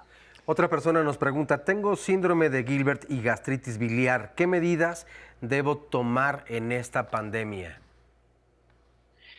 Bueno, el síndrome de Gilbert definitivamente es compatible con la vida, entonces en este caso, porque pues hay otros síndromes de Gilbert que no son compatibles con la vida, en este caso supongo que sí lo es por la cuestión que nos está escribiendo, y aparte la gastritis biliar. Entonces, en este sentido, ninguna de las dos enfermedades crónicas o las condiciones preexistentes aumenta el riesgo de padecer complicaciones o de mortalidad. Lo que debemos de hacer en este sentido es vigilar nuestra condición, mantener el tratamiento de acuerdo o lo más apegado a lo que se recomienda por el médico y las mismas medidas que la población general. Si dos personas al mismo tiempo se contagian, es conveniente que, aunque las dos estén contagiadas, cada quien debe estar en un lugar diferente o pueden estar en la misma habitación. Bueno, esta es una pregunta muy difícil porque depende mucho de las condiciones de la vivienda. Pues si las dos personas se contagiaron por estar viviendo en el mismo cuarto, bueno, pues van a tener que mantenerse en el mismo cuarto porque supongo que por eso no pueden dormir en cuartos separados.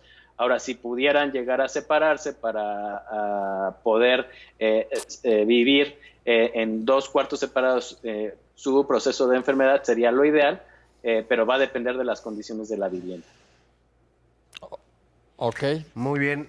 Otra pregunta que nos llega es, tengo un problema con el papá de mis hijos, quien ya lleva tiempo con una gripa, ha ido a ver a doctores, lo llevan al centro de salud, pero no se le quita. Ya le hicieron la prueba del COVID, pero aún no nos dan resultados y le vienen crisis altas de fiebre y no sabemos qué hacer. Bueno, a ver, esto sí es muy importante. Si tiene crisis altas de fiebre o episodios de fiebre de mayor a 37.8 grados centígrados medidas por un termómetro digital, que eso es muy importante, y cualquier otro signo o síntoma de enfermedad, pues los signos y síntomas son compatibles con COVID-19. Entonces es importante que se mantenga en aislamiento, lejos de los familiares que conviven con él en la vivienda, porque se considera un caso sospechoso de COVID-19. Y hasta no demostrar lo contrario, puede contagiar a otras personas. Recordemos que el SARS-CoV-2, que es el virus que provoca COVID-19, es altamente contagioso. Entonces es muy importante que nos mantengamos en aislamiento hasta no comprobar este tipo de enfermedades. Ahora, perfecto, doctor, nos tenemos que ir, se nos acabó el tiempo. Muchísimas gracias por acompañarnos y vamos a dejarlos con una canción muy inspiradora para este tiempo.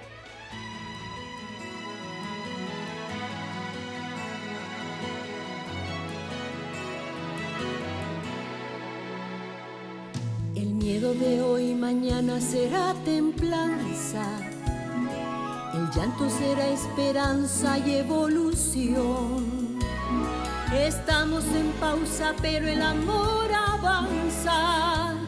En tiempos desoladores, por dentro nos crecen flores y compasión. Esto pasará, esto pasará. Tenemos el cielo intacto y la tormenta terminará. Esto pasará, esto pasará. Es solo cuestión de tiempo, la música del silencio renacerá. Esto pasará, esto pasará. Lo que hoy es incertidumbre será sonrisa y se acabará este ciclo de oscuridad. Mañana se irán los muros, vendrá la brisa y ya nunca olvidaremos que cada segundo es una oportunidad. Esto pasará, esto pasará. Tenemos el cielo intacto y la tormenta terminará. Esto pasará, esto pasará. Es solo cuestión de tiempo, la música del silencio renacerá. Mi corazón ardiendo como espigas en la sierra, la tierra habla, es hora de escuchar.